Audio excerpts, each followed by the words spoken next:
September 22, 1833, Marquette. The council room is stunned into silence after hearing my revelations.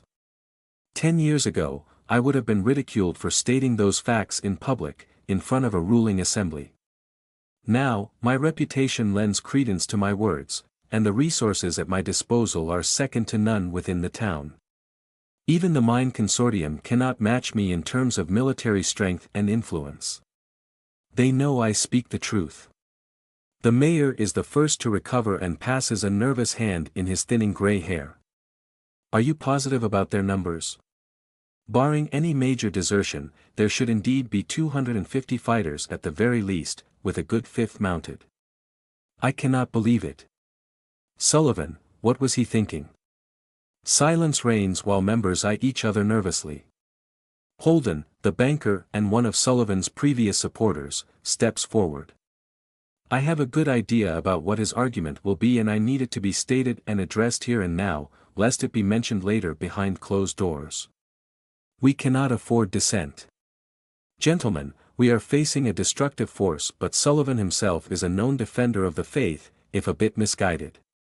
Our first priority should be to enter into negotiation with them rather than seek bloodshed like savages. The owner of Marquette's only luxury goods store, an old man with a bushy white beard by the name of Dean, grumbles in the background. You call that misguided? Please, gentlemen, please, do not let fear and anger guide your mind. We are all civilized people here. I am sure that everything can be solved with just enough goodwill. Easy for you to say, replies the furious old man, you licked his arse till it shone like a freshly minted nickel. Oh, good one. I am merely asking that we hear his demands and see if an understanding cannot be reached. His eyes bore into mine, or at least try to until he flinches. The sacrifice of the few to redeem the many is a small price to pay for peace and salvation. Jeers, insults and some cries of approval are exchanged by the participants until the mayor screams. Enough. That is the first time I have heard him raise his voice in all those years. This is pointless. Of course, there will be a discussion, and of course, it will be for nothing. The mayor stands up and walks through the room while we watch in wonder. He is usually such a stickler for protocol that even I find myself eager to see where this will all lead. I know what kind of man I am. During the 7 years of my office, I have served as this city's most senior public servant. The people have followed my recommendations not because of any sort of authority, but because I always found arrangements that would benefit everyone. I have always pursued concord and compromises in all my dealings. It was my goal to resolve issues in the most peaceful and agreeable way possible between the miners and the merchants, the rich and the poor, the farmers and the caravan hands, for the benefit of all. Oh, I know what they say behind my back. That I am meek and weak. And they are not wrong. I am not the blood of noble warriors and soldiers who carved this land and took it from the grasping hands of the old world like some of you here. I favor peace more than I favor victory, and I will admit it. And it is because of this that I tell you now, there will be no agreement here. By this time we are all drinking his words and the entire room watches, enraptured, as a leader is forged in a time of peril. Sullivan will not be content to close a bordello and bar a few drinking establishments. Do you believe a man who would forfeit due process and the rule of law so easily would be satisfied by a few concessions? Do any of you honestly think you will still have a voice in this council when he is done? No, I say. No. A man who is shunned and seeks to impose his will on the people not by his virtue or his ideas, but by the strength of his arms, will not stop until the world is broken and twisted to his vision. Sullivan will purge this city until its every responsibility, every position is filled by lackeys and sycophants. Even then, he will track opposition where he believes it may be. And if you ask for proof, ask yourself instead how he managed to rally so many men to his cause. Who backed up his claim with coin and arms? We do not know, but what I do know, Mr. Banker, is that an operation of this magnitude is an investment. And this investor will expect to be paid back. There is no wealth in Marquette but the one we created and own ourselves, and mark my words, it will be taken. No, gentlemen, there will be no arrangement. There is only one word for a man who would impose his rule through strength and subjugation, and that word is tyrant.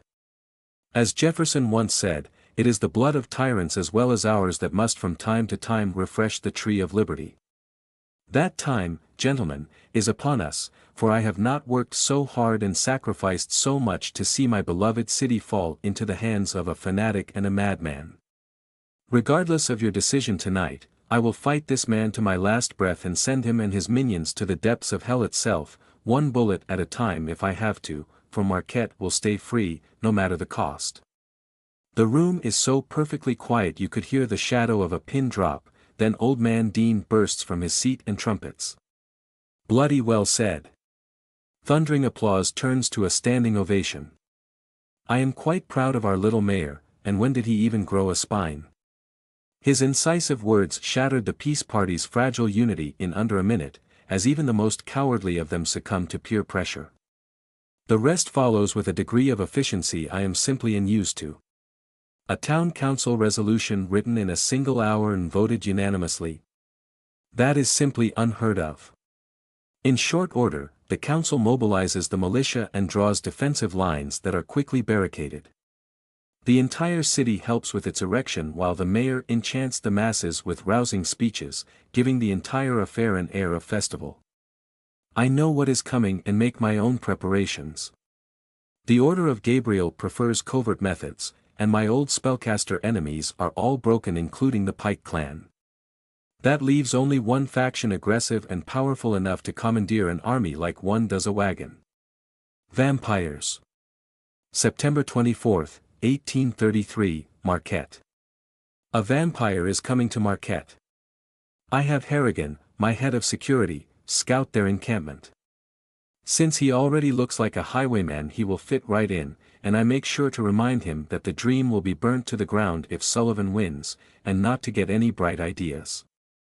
My henchman confirmed it. An old acquaintance is on his way, and I am eager to receive him with all the respect he deserves. I am not confident that I can defeat him in single combat, but I can stall him long enough for his rabble to disintegrate. Their ragtag band expects to intimidate 100 militiamen at most. They have no idea about the pyrotechnic devastation I will unleash upon their sorry hides. In preparation for their arrival, I have taken a few additional measures. I expect the fight to extend during the night, and my minions, my troops will need some light to see, so we erected pyres covered with pitch that can be lit easily from afar. I am sure that my own security will fight as I recruited them myself with this possibility in mind.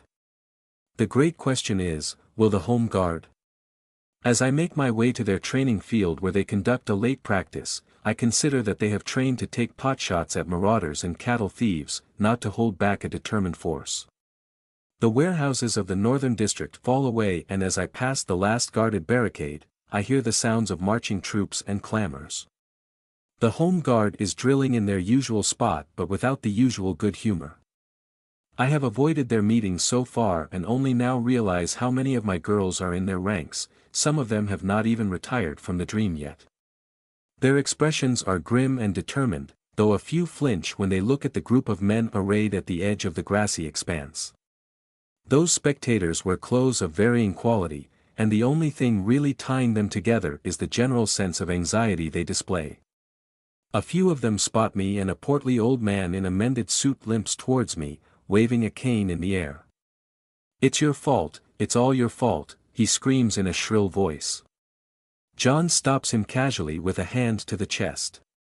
The man's anger turns to my bodyguard for a fraction of a second before self-preservation kicks in, and he cautiously steps back. A few others pile on behind him to join their accusations to his. "You and your silly ideas. Not the role of the fairer sex. Cease this nonsense forthwith." And so on. I can easily imagine the cause of their anger. The Home Guard would have perhaps disbanded were it not for my support, and though the initiative was not mine, I am an obvious and easy target for their recriminations. I weather their insults with composure and the certitude that a solution will show itself very soon. In fact, it is currently crossing the field with thunder on its brows. A heavy-set woman walks around the small assembly and plants her feet before the old man who now looks like a child caught stealing eggs. Augustus Edmund Sechr, Dinger Jr. What a mouthful. My little dove. None of that. You dare shame me before the entire damn town. The front line is no place for a cutesy darling like you, wife of mine. Don't you dare butter me up, do you think I'm stupid? Y'all think that you can just go to your homes and wait for it to blow over, huh? Let me tell y'all something. Jenny there, she was in Johnstown when it got taken over by a bandit group, and I don't expect things to go better here if they get their way. If y'all pull your pants and turn around now, don't expect us women to be safe, because a winning army always needs to be entertained, got it? Now Augustus, when you married me in a barn, I didn't say nothing, did I? This is getting pleasantly personal. The men present recoil, for they know that tone, but we gossip lovers lean forward with anticipation. No, my honey pot, replies the poor sod. And when you were off to drink with your buddies while I was sick with the runs and taking care of the kids, you did not hear me complain, did you? Well. Did you? No sugar. Ah, the wonders of selective memory. And when your ma came to live with us, did I leave her out in the rain? No, darling. Then if you got to listen once in your goddamn life, it's now, because I sure as hell ain't waiting for those clowns to walk around town like they own it. But surely, emerges a voice from the small crowd of men, Mr. Sullivan wouldn't let them. There is a precious, delicious moment of silence as the entire assembly looks at the culprit, a youngish man whose face turns red when he realizes that his neighbors have wisely decided to step away from him. Peter Willikins, is that you I hear spouting nonsense, screams an elderly voice from the back.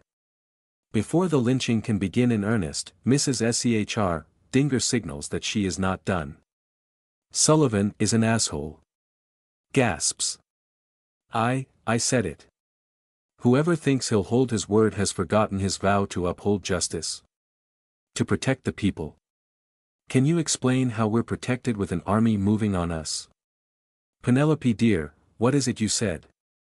Those who would give up essential liberty, to purchase a little temporary safety, deserve neither liberty nor safety, answers an oldish girl with a lecturing voice. And they won't get either, Sechr, Dinger continues with a deceptive calm. Mark my words, those kind of people, once they have tasted power, they'll never give it back without a fight. We might as well fight now while we still can win. A hum of approval comes from the female crowd and poor Augustus sighs, defeated. I understand, wife, not that I like it, but I understand. I'm just so worried. I suppose it can't be helped then.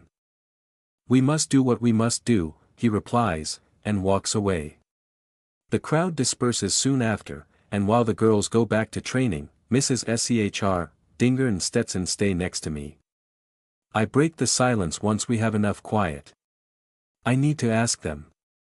I expected arguments, but I don't get any. I suppose you do. Not that we need your approval to fight, you know. Of course not. I just want those beside me to know what they are in for. Yeah, just let's get this over with. We walk slowly to the field and the nervous women gather around in a vague circle.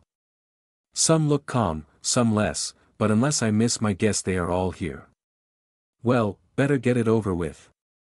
There are many forms of courage, and not all of them require violence. There are many ways to serve, to be useful to a community in peril. In the coming days, we will need hands to work, to take care of the wounded and to repair the destruction that will be done. I want you to understand that this is all anyone can ask of you. Tomorrow, Sullivan's troops will arrive and there will be a battle. I want you all to realize that in order to fight for the town and your sisters in arms, you must be willing to look a man in the eyes and pull the trigger to kill. You must be ready to see your friends bleed, suffer and die, perhaps even make the ultimate sacrifice yourselves. There is no shame in joining the nurses or the cleanup crews, and there is more than enough time to do so. Those of you who gather on the square tomorrow must be ready to go all the way, for our enemy will have no mercy. I will now leave you to make your choice, and hopefully, we will all see each other at the end of this. That is all. When I leave, the silence is complete, but it does not take 1 minute before the drill resumes. I have my answer. They will fight. September 25, 1833, Marquette. The moon is full tonight, and its light shines on us with a pleasant glow. The visibility is so good that even mortals have no difficulties moving around. I wonder if this was intentional, just like the timing of the invading force is intentional. The troop was set to arrive at midday but was delayed by their inherent lack of organization. They set up camp at the northern edge of town at nightfall and have been recovering and eating ever since, laughing raucously and singing ribald songs as if victory was already assured. My men have spent the day making preparations, and I have refrained from looking at them from my dream palace, though I knew I could. I would rather save my strength for the confrontation to come. Now we stand on horseback facing the quickly assembling louts. There are 300 of them in eclectic clothes, more a mob than a proper force. They gather around bandit lords and mercenary leaders in dense packs. An army from another age, as fierce and undisciplined as Germanic warriors facing the Roman legions.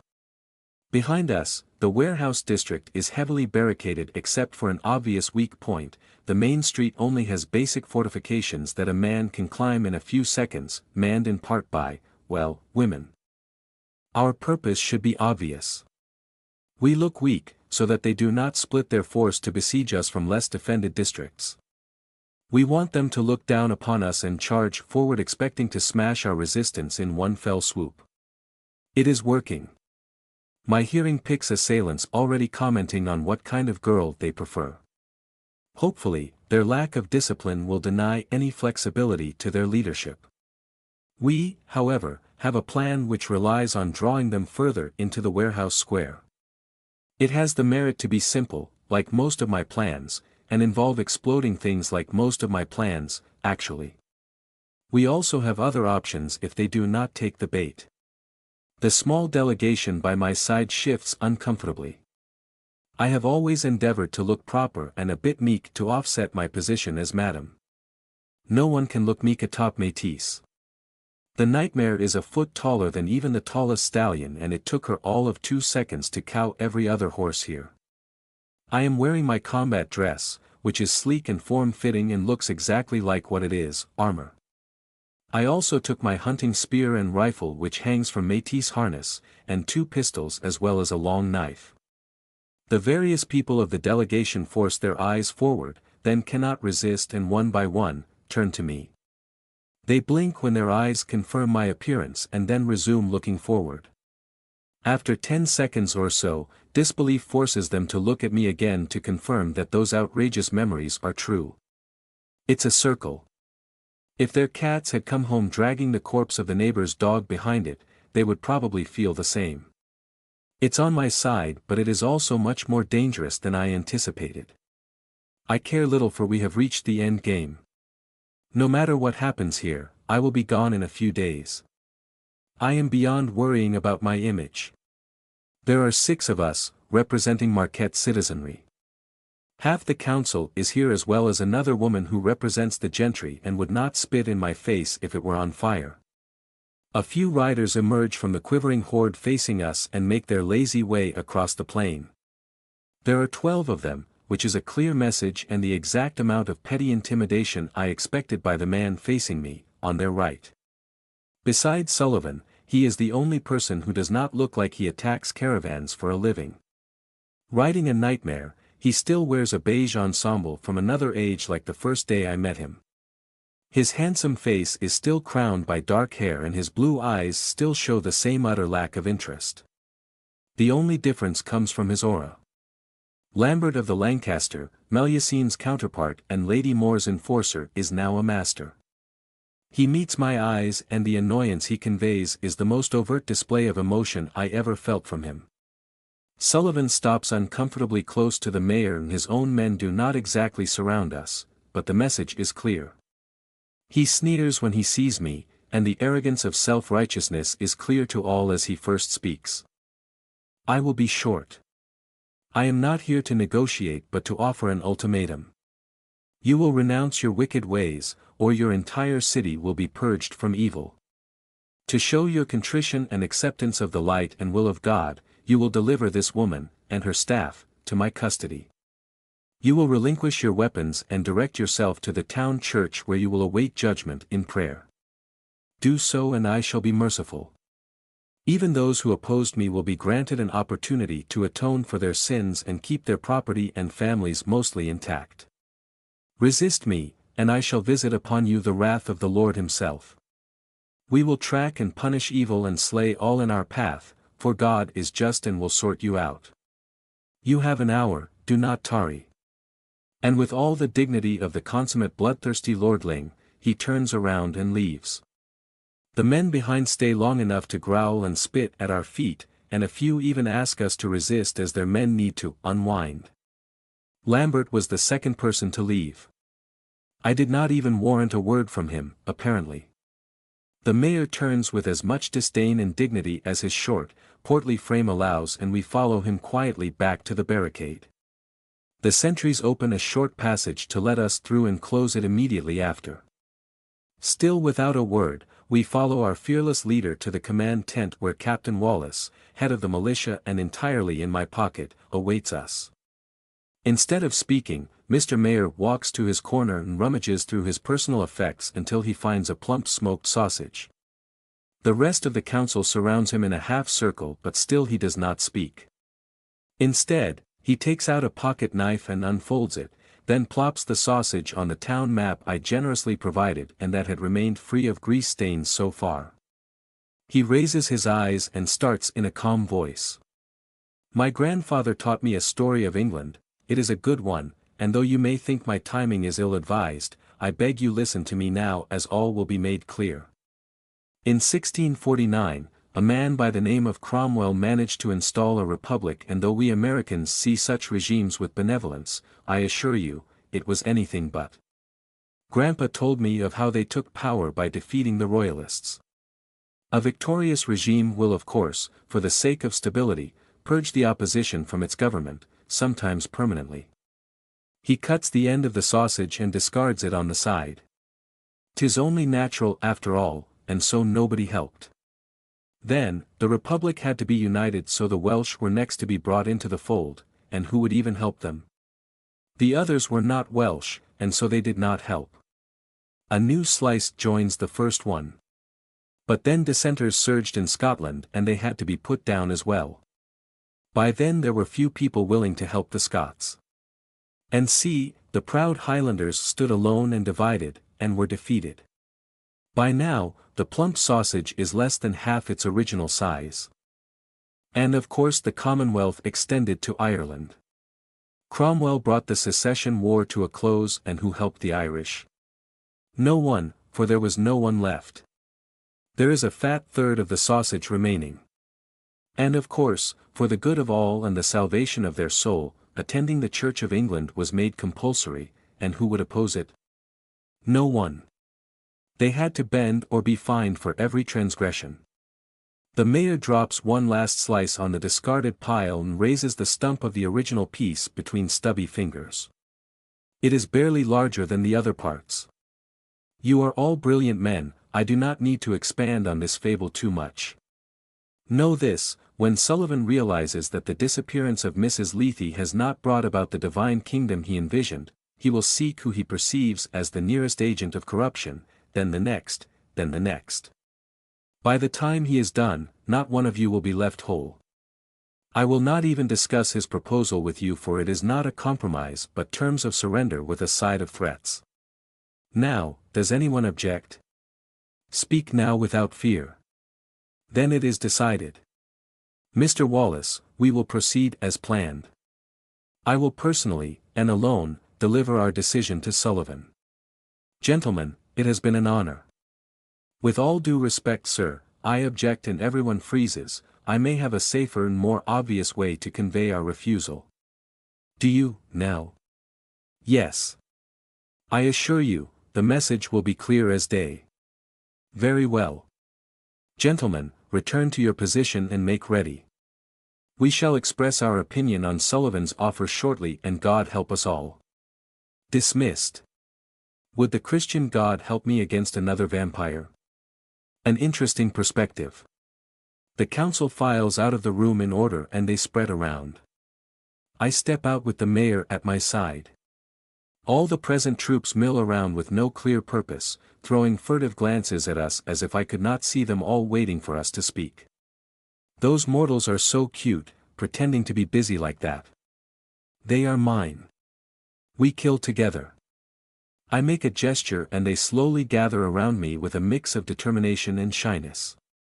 John takes his place by my side with a serious air and the heavy wolf slayer in his oversized paws. A full quiver hangs from his shoulders. It takes a good minute for the bashful group to shuffle itself. The odd squad is spread around town, ready to suppress those I suspect of turning coat with only the Creek brothers present. The rest of my forces are all here. From my right to my left, I find my security detail led by an eager Harrigan literally covered in arms. Then comes a group of armed volunteers who joined us at the last hour, led by Mr. Schr. Dinger, who would not, and I quote, leave my wife to give those ruffians what for. Finally, the Home Guard is here dressed in their Sunday best of all things. Everyone is wearing blue armbands for easy identification. I turn to the mayor and see him sneakily eat a piece of sausage. When he realizes I noticed, he shrugs and adds in a quiet voice. Eating always helps me settle down, sorry. Well, that explains his gut, and now his magnificent demonstration is ruined by the suspicion that he might have had further motives when savaging that poor snack. Would you like to do the honors? He adds with a quiet voice. Why, I am impressed. I never expected him to let me have command, for this is surely what he meant. They are all waiting, and I need to be convincing, for the Lancasters' speciality is their influence on mortals. Those bandits and mercenaries outside have been gathered under his orders and he will motivate them to unheard of displays of savagery, I just know it. Lambert has always been the very essence of arrogance and petty destruction. It is not enough that I am taken out or captured, he will destroy everything I have ever built, erase each of my achievements from the map. That is who he is, and what his men are here for. I take a deep breath and channel my inner predator. Tonight, I am no longer the hand behind the scene. I am Ariane of the Nerari, princess of the blood. I belong to the oldest clan that was ever made, and my essence is that of the conquerors. I have killed hundreds and carved a path of blood to survive, to free myself and now to rule. This little mongrel cannot possibly understand what I have gone through. This field trip of his will be his last. I smile wide and in one fell swoop, capture the entire crowd. My eyes find Harrigan first and I use what I learned from Loth. And where are my men, my keepers of the dream, gamblers and drinkers, fighters and killers one and all? Where are my rascals? They roar as I wake their bloodlust and their will to destroy and dominate. I turn next to the armed citizen of Marquette. And where are the militia volunteers? The fathers and workers of our city? Who took arms to defend their homes and their families? Where are the stalwart defenders of Marquette? And finally, where are the women of Marquette, my Amazons? Where are the frontier harridans, the unbowed and unconquered? Where is the Home Guard? The third roar is shrill and high-pitched until a shriller voice yet interrupts it. Brave defender, pick your flintlock. And 100 voices echo. And remember, aim for the cock. A small part of me is horrified while the other only thinks, good, maim and terrorize. When did they even never mind? Let me just continue. No army will come and save us. No miracle will sweep our enemies from the field. Look at those around you. This is it. We are what stands between the ravenous horde outside and your loved ones, your families, and your homes. Some of us will bleed and some of us will die, and it is up to everyone to make sure that this sacrifice will not be in vain. So take your muskets and aim to kill. Tonight, you are not wives, husbands and citizens. Tonight you are warriors, fighting for each other and for your town. So tell me, what are you tonight? Warriors. Then warriors, remember the plan. Men in front, women behind, sharpshooters to the sides. Fight without fear and slay without mercy, and any wanker that shoots before I order, I'll shove their muskets up their arse. The roar that follows is deafening and I can see from here the enemies hastily form ranks. No fighters will surrender, who can make such a cry. Yes, come to the slaughter, pray. I turn to my artillery assistant, an old man with a serious expression. Let's give them our formal reply. Half a mile mark, fire at will. The man turns and whistles, before shaking a red flag at someone far behind us.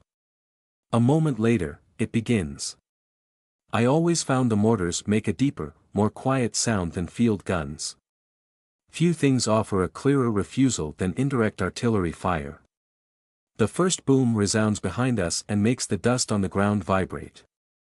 The shell climbs to the zenith of its trajectory, leaving behind a red trail and a whistle like the world's angriest teapot. A few seconds later, the projectile hits the earth with a resounding boom that even distance cannot dull. A beautiful fiery plume erupts in the middle of the encampment, setting tents and supplies ablaze. Some men scream as they are torched by the Scarag magical shell, the same one ascendancy used against us at the Battle of Black Harbor. I really much prefer to be on the side that does the bombardment. I only wish I could see Lambert's face right now. The mass of enemies is now running forward, a stupid maneuver that will have them exhausted before they reach us. Ah, but Lambert brought highwaymen to a war. I brought soldiers. Our line waits silently in front of the barricade in orderly ranks. Check range and adjust, I tell the spotter, and leave him to do his job. Merritt is good at what she does, and with the support of the borrowed Rosenthal mage, they will be able to fire quite a few shells from the protection of a circle. I signal the Creek brothers immediately after. Light them up. Soon enough, flaming arrows land on the prepared pyres. The pitch goes off in an instant and a reddish glow lights the field.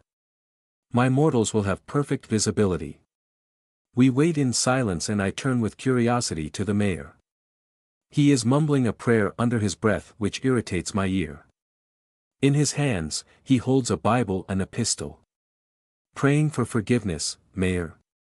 No, milady, I am praying for courage. Forgiveness will come later. He returns a wan smile and I tap his shoulder as a sign of support.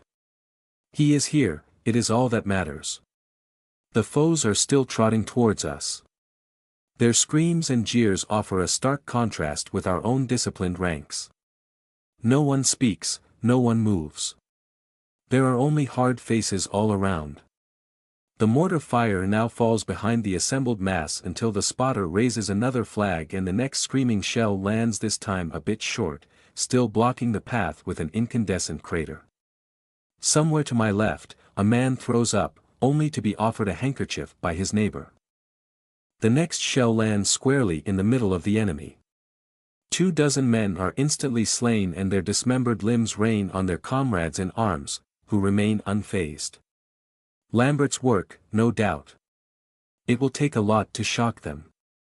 Hot out there, in it, whispers one of my bouncers.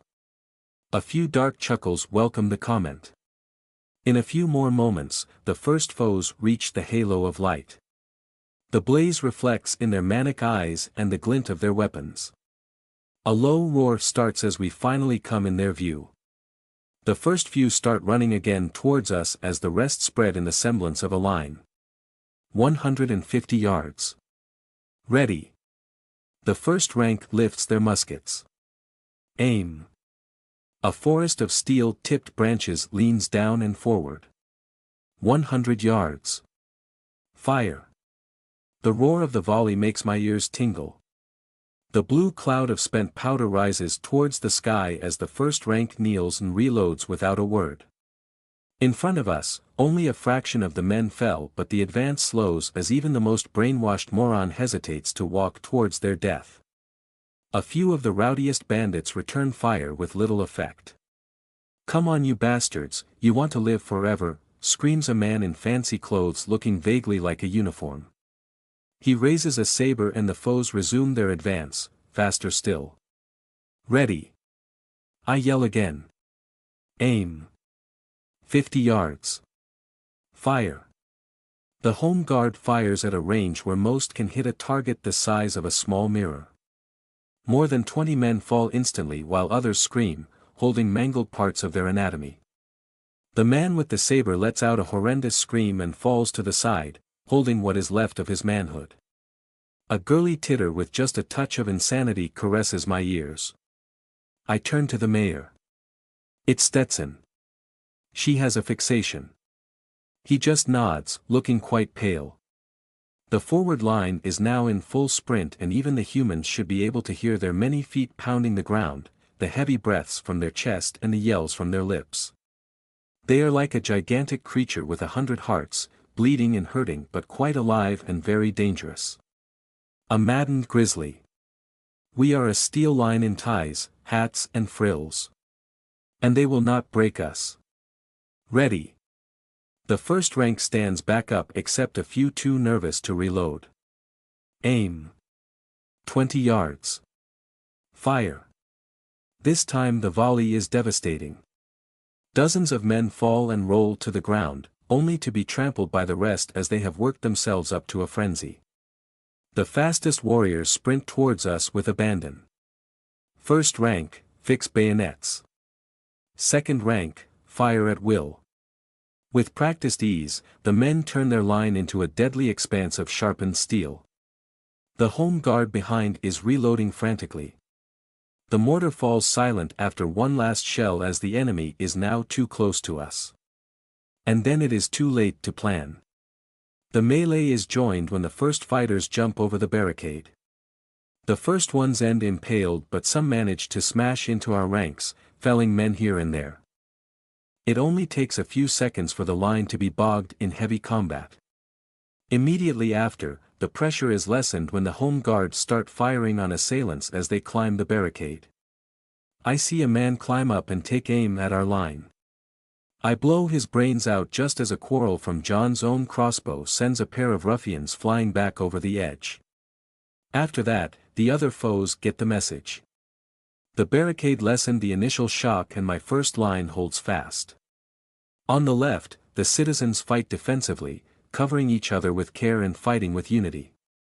To the right, my own security detail just makes use of the arsenal I put at their disposal to dispatch their foes with matchless savagery. Knives and balanced war axes fly through the air to catch the bandits as they pass over the barricade. Pistols are unloaded at point-blank range, more often than not in someone's face. The supporting fire from the home guard makes a real difference, but there are still almost 250 enemies and little by little, they push through. Before long, too many men are atop the barricade for our muskets to dispatch them fast enough and it is the scoundrels' turns to shoot into our ranks. The first female screams join the chorus of pain and fury. A girl beside me gets shot in the heart, fires her muskets and falls dead. Wounds accumulate and we are steadily pushed back. I reload my pistol almost inhumanly fast and take out officers and sharpshooters, but it is not enough. Then it happens.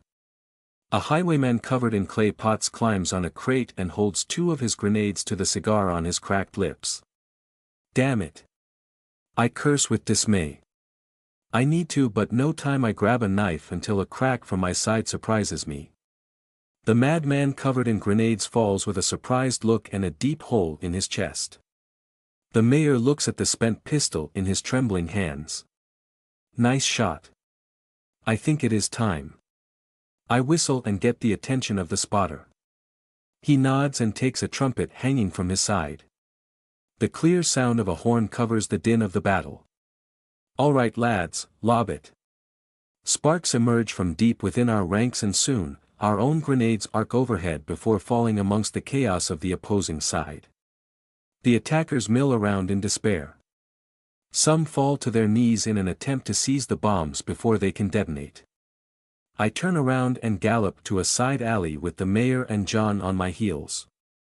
Our troops use the confusion to run, clinging to the side of the street. In the alley, Marquette's entire mounted detachment awaits with impatience.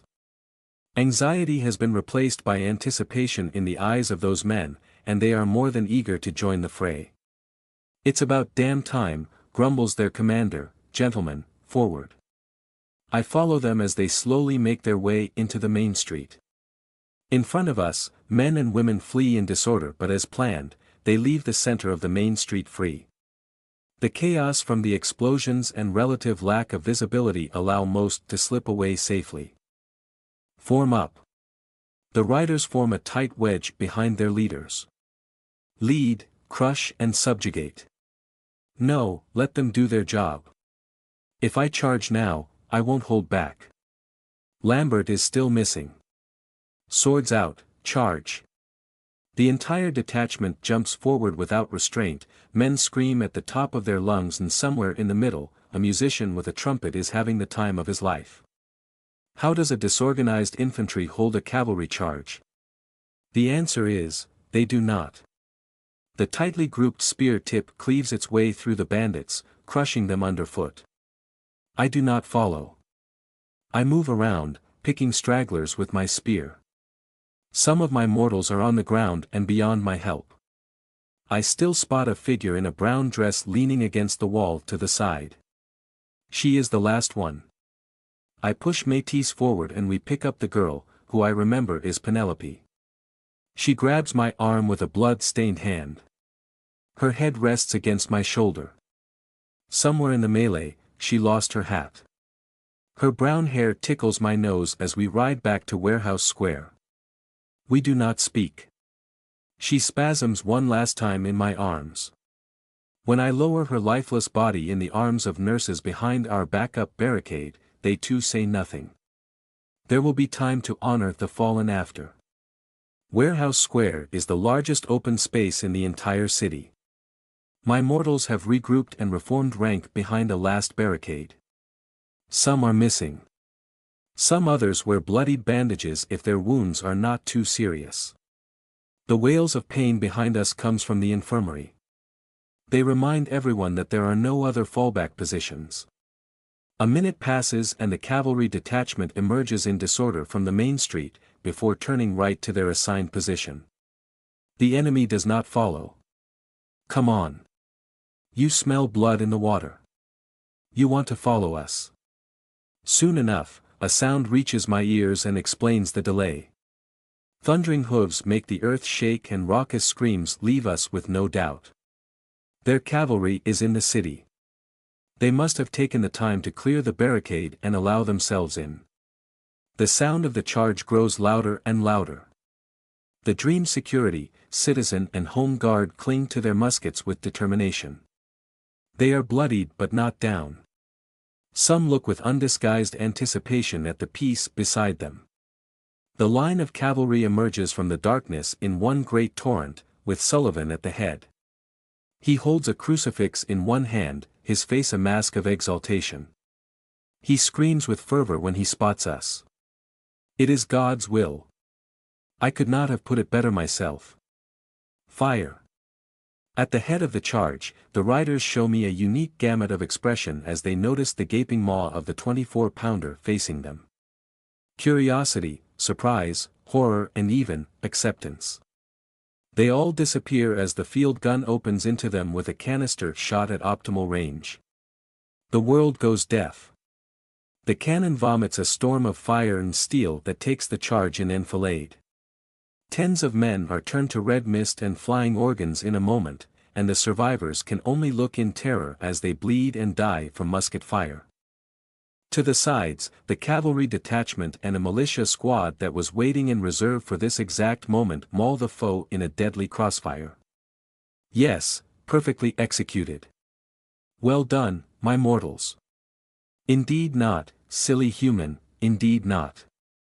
We have two. Battery 2, fire. The second field gun reaps a bloody harvest at another angle. Those who escape the devastation of the first blow crumble and die. Panic spreads and for the first time, uncertainty pierces through the veil of fanaticism that Lambert placed there. They are ripe for the taking. Sullivan looks askance at the bolt nailing his cross to his palm, courtesy of John, who can certainly be petty when he wants to. Our eyes meet. I did not shred their ranks with my claws, I did not engage Lambert in a battle of charm. I fought like a queen, and now, I win.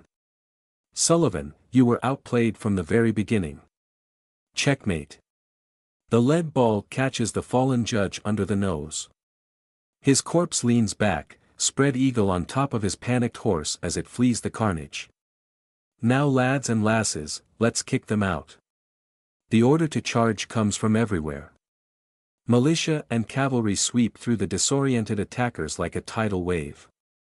Citizens and guards push forward with a great cry, eager to reclaim their land and the bodies of their friends, eager to exorcise the fear that had gripped their gut for days.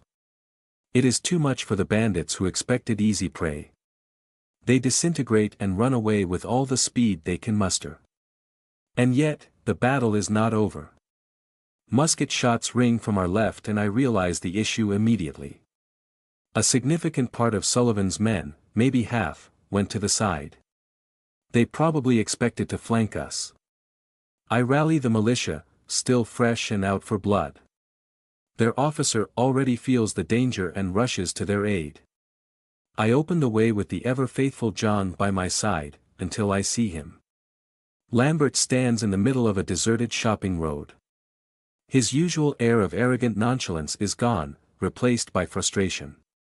He is so emotionally dead that I wonder if anger is beyond him. The militia behind me instinctively turns to a side alley to go on. You go as well, my friend, this is my battle. John nods and reluctantly rides away. This is it. I climb down from Métis. Vampires are too fast to make mounted battle practical, and I do not want her to be harmed needlessly. The street is empty.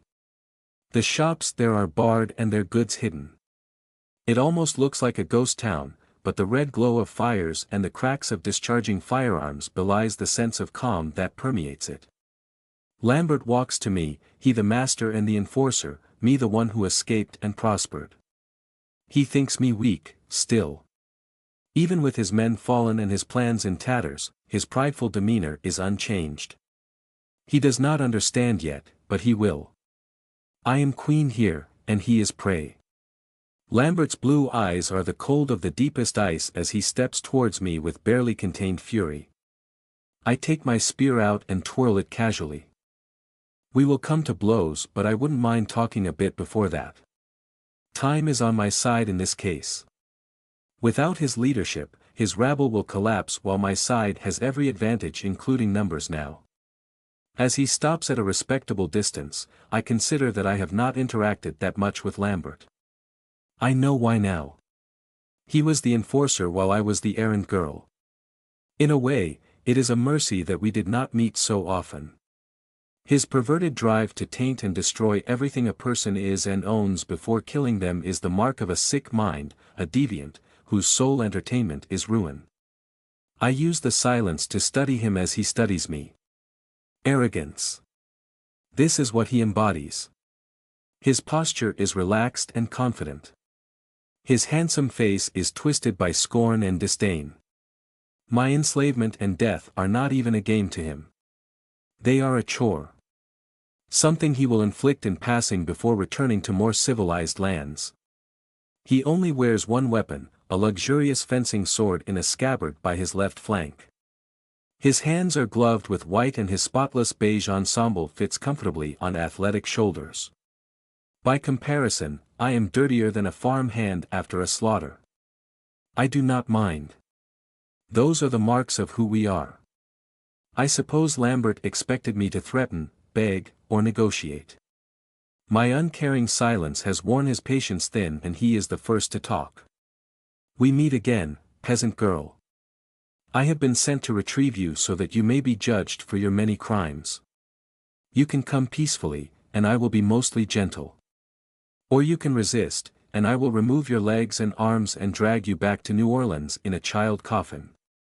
I pretend to consider it for a moment. Such a generous offer, are you convinced you are in a position to make it? Lady Moore gave me leave to drag you back the way I see fit. You are a bit slow, Lambert. I am questioning your competence. Do you really think you can capture me? You and what army? I don't need mortals, you imbecile, he hisses, especially not frontier dogs. Why bring them then? I snap back, don't reply, I know why. You wanted to punish me for dragging you to this mudhole, am I right? Lambert tightens his fists, then relaxes, still in control. You think yourself victorious, as expected from someone who lacks vision.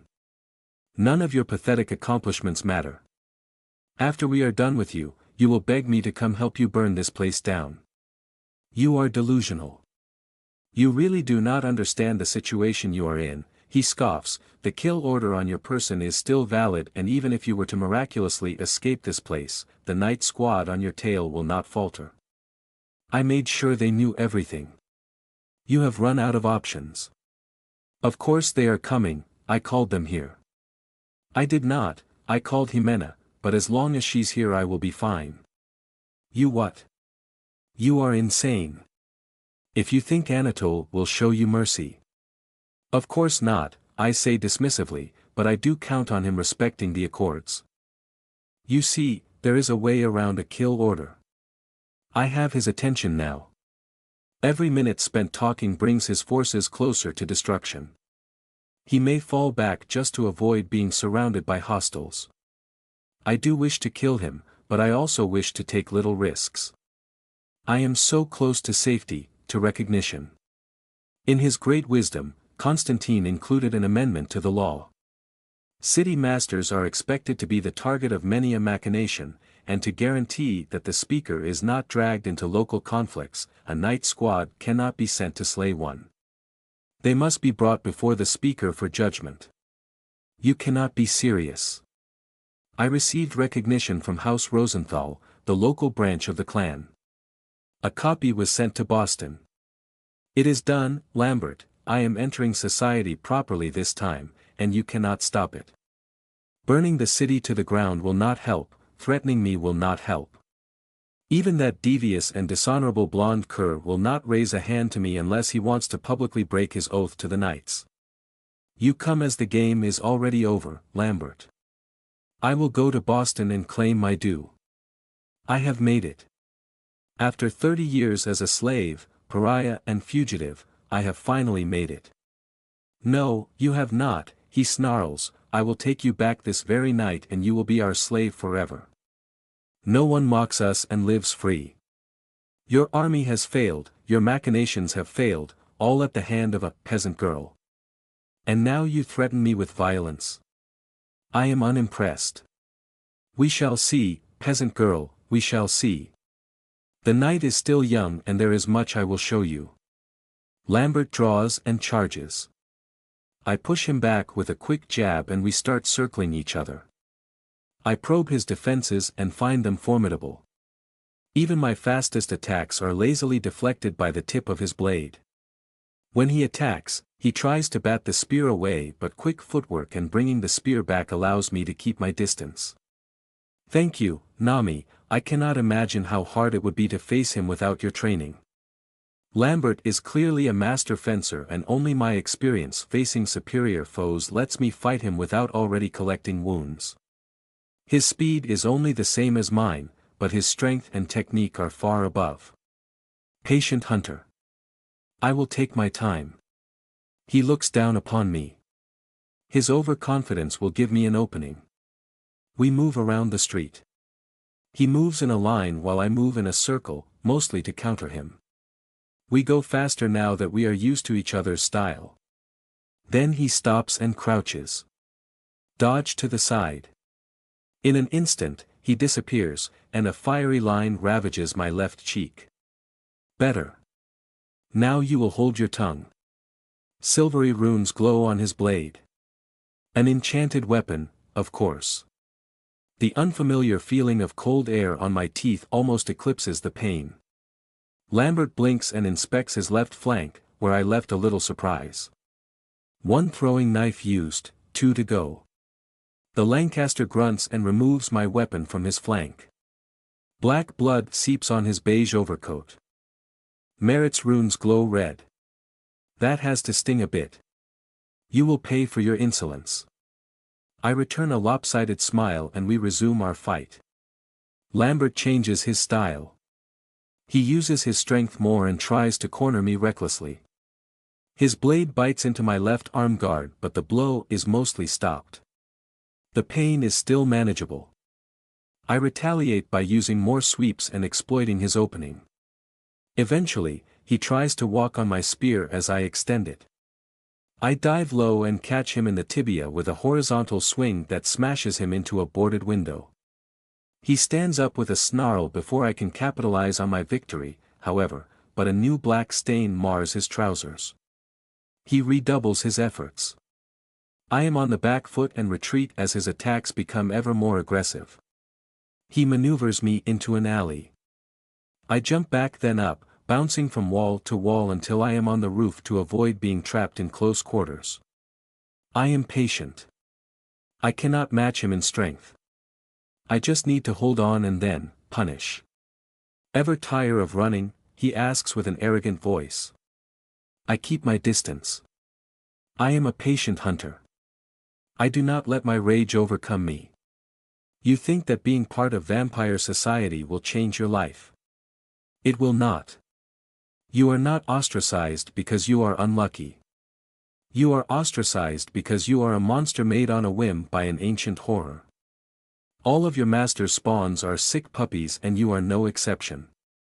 The only thing that saved you from immediate execution is that you were not picked for intimidation but for entertainment. I maneuver around a chimney. Lambert just jumps on it and lunges at me. The shock of our weapons sends me to slide over the roof. I twist to the side to avoid a downward swing. We crash through the roof into a cluttered shop filled with cooking and gardening tools. I weave my way around stoves and piles of pans, avoiding large strikes that shatter furniture and send metal flying. I almost lose my balance on an errant pot. Lambert's eyes narrow. He lunges. I kick the guilty pot and it shatters on his chest, enough to deflect. The sword still bites into my upper right arm. Lambert crashes into me. I manage to put my foot on his sternum and push with all my strength. He takes off and his back smacks against a support beam. I throw my second knife. Somehow, Lambert twists midair and it only draws a bloody line across his temple. Lambert lands lightly and gingerly touches his now bisected ear. He does not show anger, and this worries me more than the blood slowly dripping from my dress. I move my tongue around my mouth and find out that the first wound is mostly closed and that I can speak. I have nothing to say. He is just spouting nonsense. He tries to destabilize me. I am patient. And strong. He is just bluffing. That Russian mujik is only alive because he is the Vidyatsi's attack dog, kept on a tight leash by oaths and agreements. There is nothing for you in this world you wish to join. You will forever be a pariah, barely tolerated or hunted outright. Anatole is not an outlier. He is the norm. I parry the next lunge and counterattack. Lambert grabs the shaft and uses it to throw me through the front door. I climb to my feet to face him. The enforcer steps out of the ruin of the shop's entrance. He casually inspects the small wound I inflicted on his hand as he threw me.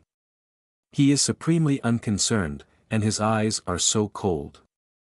I will remember each of your words and slights against me. I will have you repent for your insolence. 1 hour of agony for every second of annoyance you dared inflict on your betters. 1 limb for every wound. I will skin you, I will break your every bone, I will cut your tongue and cauterize the wound every night. I will have burly sailors line up to ravage you for 5 pennies a shot. You may even like it. That twit I. Lambert lunges once more, sliding under my guard. I twist into his attack and hit him with my shoulder. I might as well have hit a train. His hand reaches for my throat. I drop the spear and try to claw him. He drops his sword and captures my wrists, pushes me away without releasing his hold and drags me back. Light in my vision. Pain. I spit blood. No time. I dive before he can kick me in the face again and bite his unarmored sleeve. I barely pierce the skin before he releases me. I block a punch with an arm guard, but still fly into the air. I land heavily against a wall. Nose bleeding. Mouth bleeding. Dizzy. I shake my head and push myself back. Use the wall to get back up. Need to be quicker. Lambert does not use the opportunity granted to him. He is still looking down on me, not that I can really blame him. Yes, little peasant girl, get back up. The trip here was long and tedious and I do need to unwind. Tell me, when you left us, did you go back home? Did you sate your thirst on your family or did they just throw you out like the beast you are? Didn't. I wonder if your father knew his precious daughter had died bleeding in some damp cellar, only to be replaced by you. Did he think of you in his last moments? Did he know the soulless monster desecrating her body was still walking around, pouring herself out to sweaty miners? Did you try to lie to him? Did you seek comfort? How long did it take for him to throw you out, you filthy scamp? How long did it take for him to discover the truth about what you had become? Not long. Not long at all, in fact. We never discussed soul, but he could tell I had been changed. That I was different. I told him I died. I did. I told him I did not know if I was the same girl. I remember now. How silly. I tortured myself, wondering if I had betrayed his trust, but I did not. I told him everything. This question was never for me to answer, it was for him. And he did. I was feeling guilty while Papa had answered decades before I even asked myself if I were still me. Suddenly and with perfect clarity, I remember his words. They ring in my ears as clearly as the night he said them, after I walked home, free, for the first time in my second life. I remember that you told me you are not my Ariane, but you were wrong.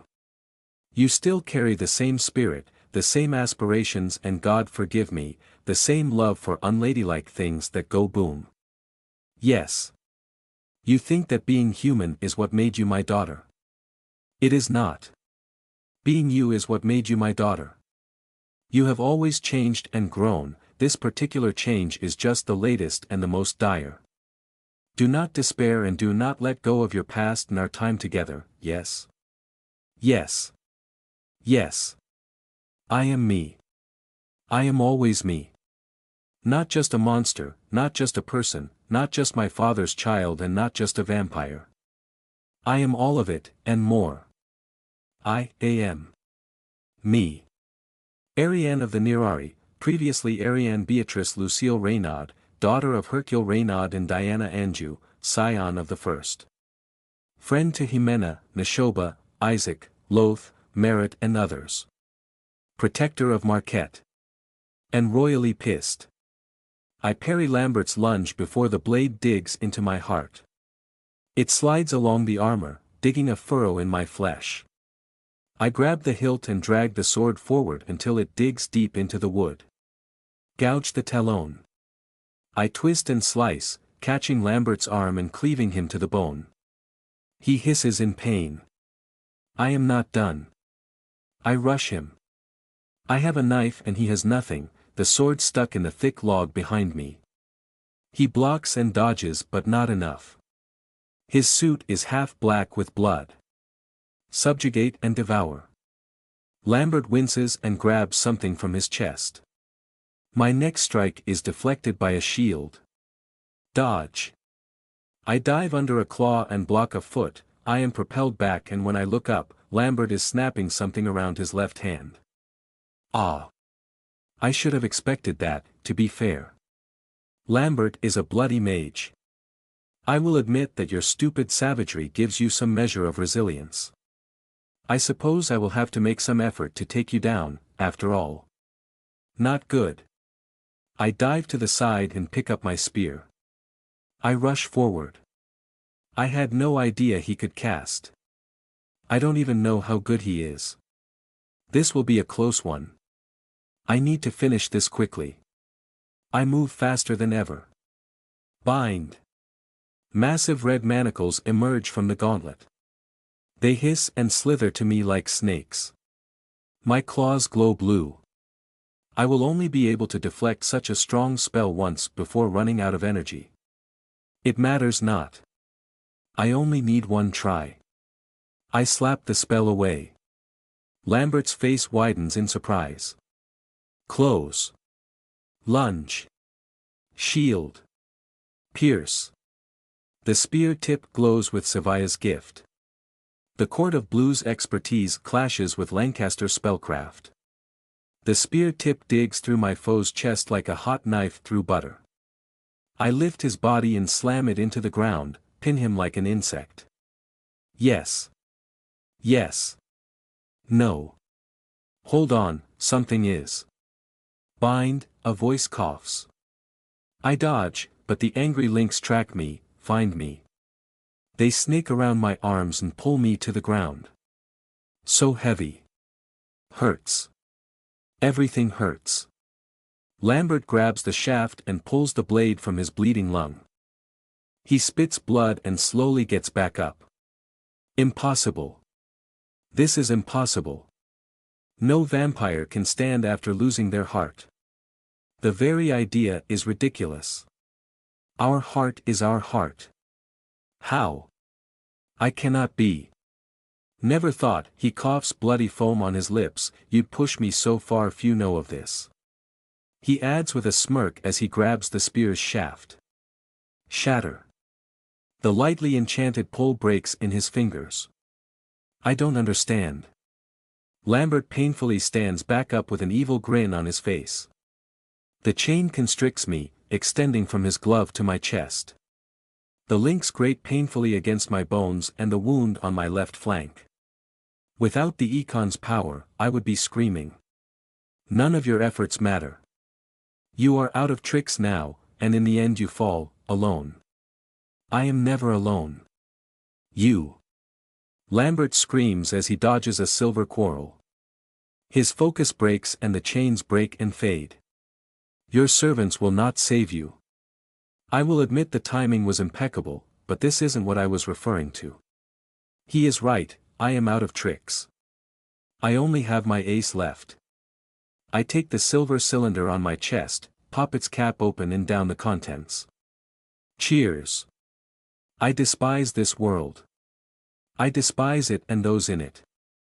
It is drab and dull. They are uninspired simpletons. I only wish to go back, and so I dedicate my intellect to solving the one issue that bars our way, how to open a path back when the barrier on this side is so dense. I will succeed, I must. My eyes rest on the mountain of notes on my borrowed workshop. I need a break. My fiancé is up there, playing host and gallivanting. I do not know how he does it, but I approve so much. The Court of Blue is as rife with intrigue as the Court of Summer. I am glad I will rely on one so keen and witty, so that I may dedicate myself to my research. It helps that he is such a competent lover. On a separate table, lies a side project. Sinead gave her his blood as a sign of trust and as a favor. The receptacle's workings need to be maintained so that the blood is correctly protected. She is different. As drab as the others, to be sure, but at least there is a spark there, a drive. Perhaps I have been too arrogant in my dealings with her. It is not because she is beneath my station that I may not show esteem and gratitude. Virtue stems not from the others but from ourselves. I step closer. I will return this artifact, with a gift. Let it not be said that Sevilla of the Court of Blue is ungrateful. Let it not be said that she does not support her spouse's projects, no matter how boorish they may be. I carefully unscrew the top and prick my finger. A single drop charged with my immortal essence slides into it, mixing with the gift of summer. The blood of a royal couple, given freely and with our blessing. May she one day realize its value and may her heart fill with joy.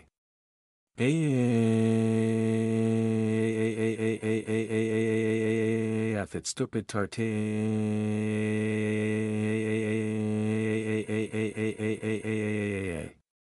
It burns.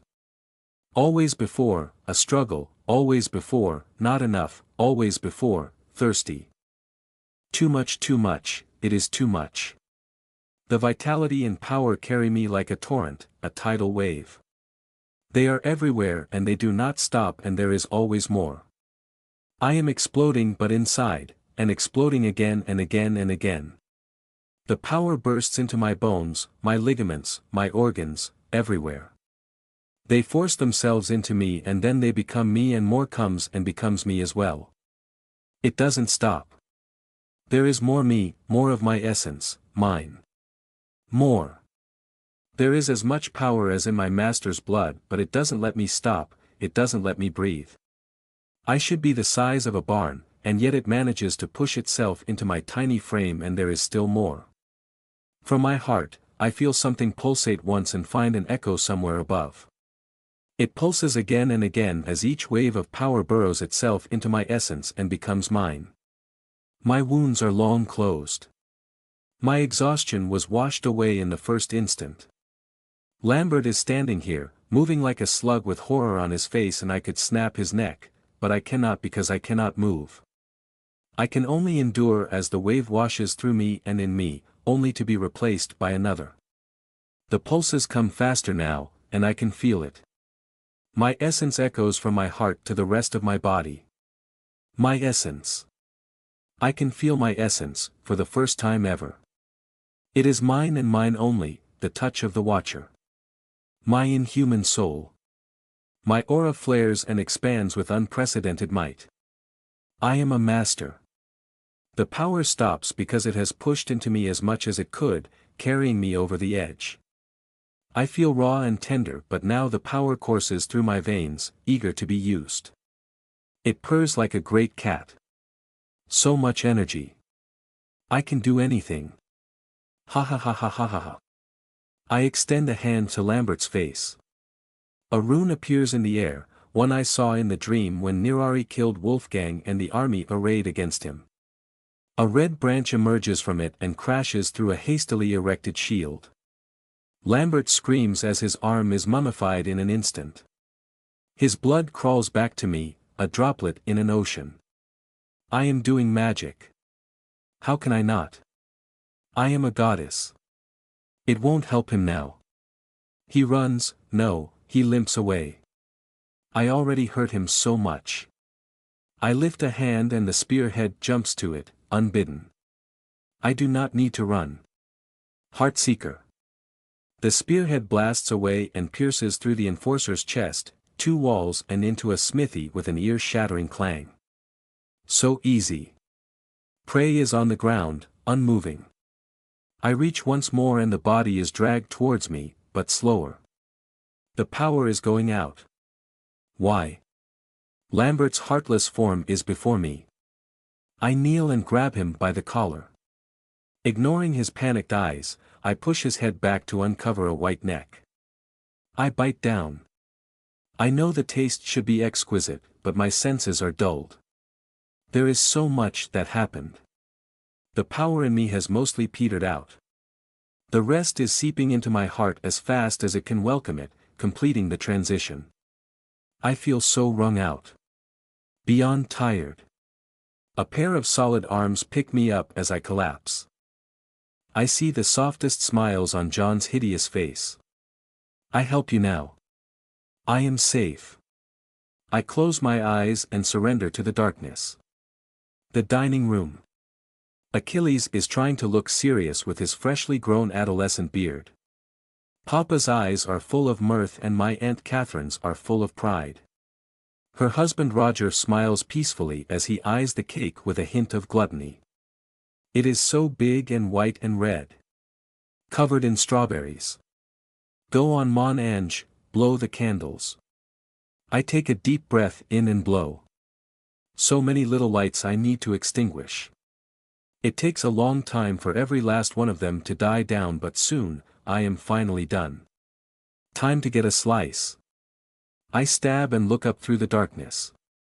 A desiccated man stares back with blind eyes set deep into his skull. Only parchment-like yellowed skin clings to it, not even a tuft of hair remains on his ancient scalp. What? Took you long enough. The mummified corpse falls on the rotten table with nary a sound, joining the others there. I drop the knife. It stays upright, dug deeply into a woman's sternum. She has blonde hair and a face I know all too well. Deep tear tracks mark her cheeks. Her warm blood rolls on the table and drips on my lap. The corpses are sitting back up and they applaud, but I can only hear one person clapping. The scene disappears like sand in the wind, and we stand at the edge of my mental fortress. My sire looks like a prince gone slumming. He wears a dark suit and white shirt with the top buttons opened. His dark curls hang loosely, making him almost relaxed. His smile is just on the edge of cynical with still a hint of pride. I wanted to be the first to congratulate you on joining the ranks of masters. I hope you will indulge me and forgive my interruption of whatever this was. It is, after all, the last time I can freely visit. What do you want? I growl. You do realize that your compliments mean little to me. You played no part in my success, if anything, I thrived despite you. Yes, as you should. Devourers are self-made, at least the three of you that still survive. We survivors are few, but we are quite formidable. I will leave you now. You can expect your coming-of-age gift within a month. Do try not to die. He steps back and disappears. The thorny roots which had started to slither towards him pull back like disappointed cats. He said it was the last time he could come here freely. That means from now on the fortress is entirely mine. Anybody who dares disturb me will. Knock knock. With a step, I reach the border and the thick walls of sharp branches slide aside to reveal a parading figure in lean armor made of the white and blue of a summer sky. He struts in like a diva in an art gallery, annoyingly tall and annoyingly shiny. The Lycian prince lazily fixes his golden hair with an artist's hand. The grass shimmers beneath his feet and takes on a different quality. Well done, Poppet, well done indeed. I am so delighted with your progress. A few more decades and you will be more than marginally useful. Sinead. What are you doing here? Before he can reply, another form joins him. Sevilla is radiant in her Lycian form. In shades of pearl white and ocean blue, she is beautiful and subdued. Her face is even more elfin and ethereal, almost too alien. When she moves, her steps are so light that not a blade of grass is disturbed, and only the barest hints of movements are revealed by her azure-flowing robes. I address her immediately. Lady Sevilla, thank you for your gift. It was unexpected. There is a long pause when both Sinead and I wait to see if she will reply. Eventually, she averts her head in a gesture that changes her entire demeanor from gracefully distant to plain bashful. Her voice has an ethereal quality as if heard through some echoing cave. You are welcome, vampire. Then she turns around and leaves. Sinead watches her as she disappears, looking thoughtful. Then he turns back and offers me another dazzling smile. So, you have broken your chains. You are your own woman, vampire, whatever. Think what lofty heights we will reach together. Can you join us now, or are you busy? There is the small issue of the kill-on-sight order on my head and one of the most powerful clans on the planet trying to enslave me. Pfft. Trifling matters. Wait until you have to unweave 3 plots against your life every month, then things get interesting. That court of yours sounds like a real treasure. Why, I believe I would have chosen exile voluntarily. And thus you show your naivete, Poppet. The weak and unaligned are always taken care of, lest they become problematic later. But enough, I have not come to dispense lessons but to see whether or not you had squandered our gift. So, tell me, what did you use it for beside finally cutting the eldritch umbilical cord? I killed an enforcer sent after me by a rival clan. Only one. Disappointing. Hey. Do it then you can criticize. HRM. If I had known consuming your blood would allow me to go over the edge. Tut tut Poppet, I will hear no recriminations or ifs, especially because you had ample opportunities to taste my fluids and didn't. Get out. I will wait for a month or so then make contact again. No sunbathing while I'm gone. Ta-ta. The tall armored figure saunters away, leaving behind imprints of vivid green that do not fade. I stare at the wall for a moment and realize that my supposed fortress has seen more use as a receiving room than an actual bloody keep. Should I try to think up a nice gazebo, where we would all come and sit for tea? I am speechless. With one last sigh, I decide to return to my bedroom. I miss Papa and Dalton tonight. I will look at their copied portraits and reminisce for a while. It will do me good. I wake up in my bed and stare in alarm. Something is wrong. A crimson ray pierces through the room's heavy curtains and basks a spot in the wall in an ominous light. It is death, death and agony. Terror grips my heart and I stand up to flee. Or at least, I try to. I feel so weak. My limbs are heavy and my attempted jump turns into a tumble. I slip from the bed and crash awkwardly on the floor. I feel feverish and weakened. With a supreme effort, I manage to climb back up to my feet and stare back. The ray is still here, slowly traveling up. Dread seizes me and constricts my chest. All my instincts scream of danger. I walk slowly to the fireplace and press a button on the side. The secret passage to my safe room opens quietly. I do not take it. Something strange is going on.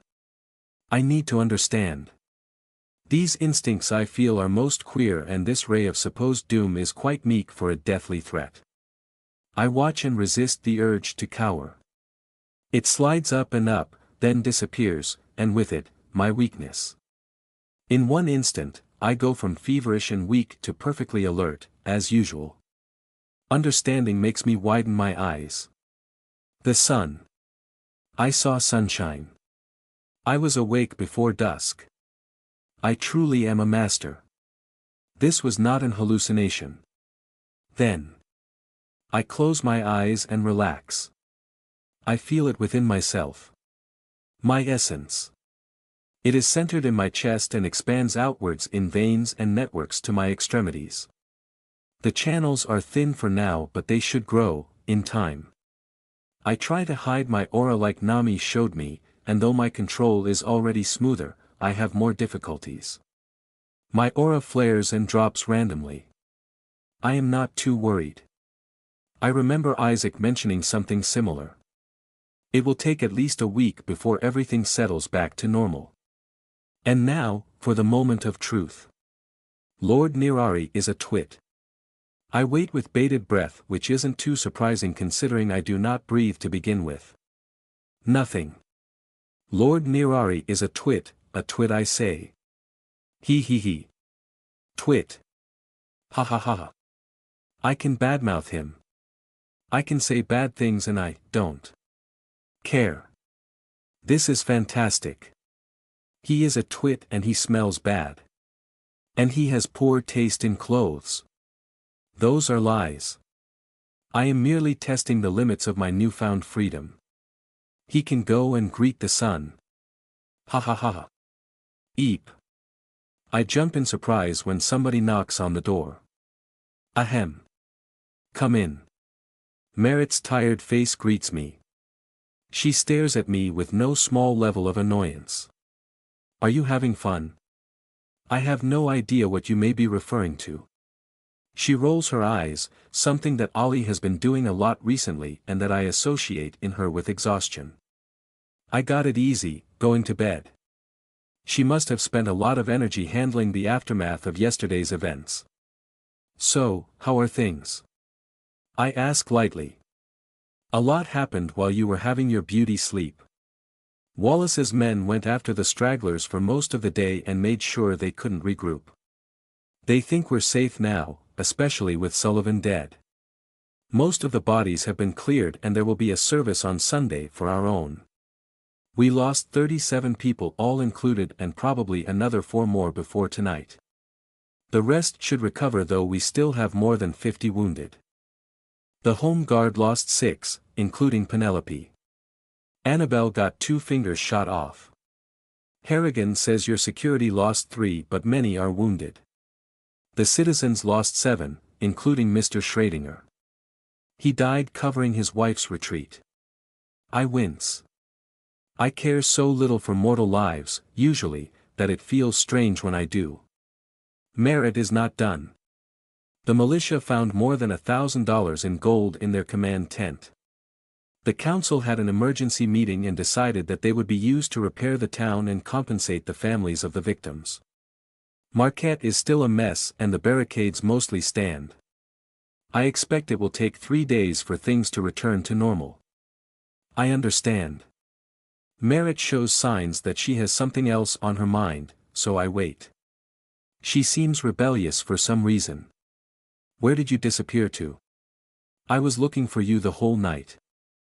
I killed the vampire attacking us in single combat, then I collapsed. All her built-up aggression melts in an instant. I'm sorry, I had no idea. It must have been hard. I remember scraping the wall behind me to climb back up, covered in wounds and with a broken nose. Yes. Yes, it was. Yeah, sorry. And, thanks. So, I got to ask, are you leaving? Ah, so that is how it is. We have already discussed it. I am leaving, this very night. Could you not wait until everything is settled? Knights are going to come looking for me sooner rather than later. I have to go, Merritt, we already had this discussion. Well, I guess. And for one moment, she is the young mage I met fighting Ascendancy. Despite all her experience, Merritt is still the same emotive woman who had stood up and faced a night squad by my side, 3 days after meeting me. I will miss you too. What? She sputters, yes I mean. Arg. Let's just go downstairs. There is still something I need you to solve. I nod and before leaving, grab the backpack I prepared. Everything else is already prepared for shipping.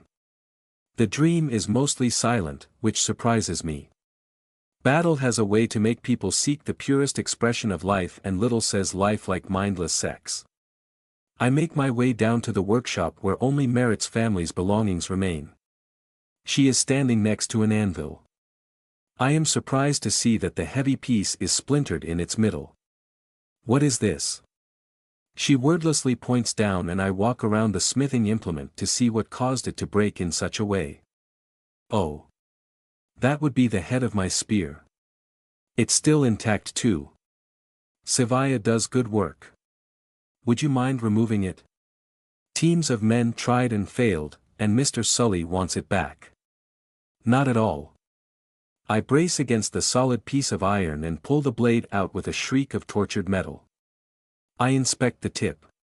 It doesn't look damaged. I'm impressed. Merritt shakes her head and whispers, vampires, under her breath. I chuckle and she leads me back up, towards the main room. As she opens it, I hear a plethora of heartbeats and soon it is too late to flee. This is where the revelers were waiting. A legion of people lines the room wall to wall. They remain silent until I step in.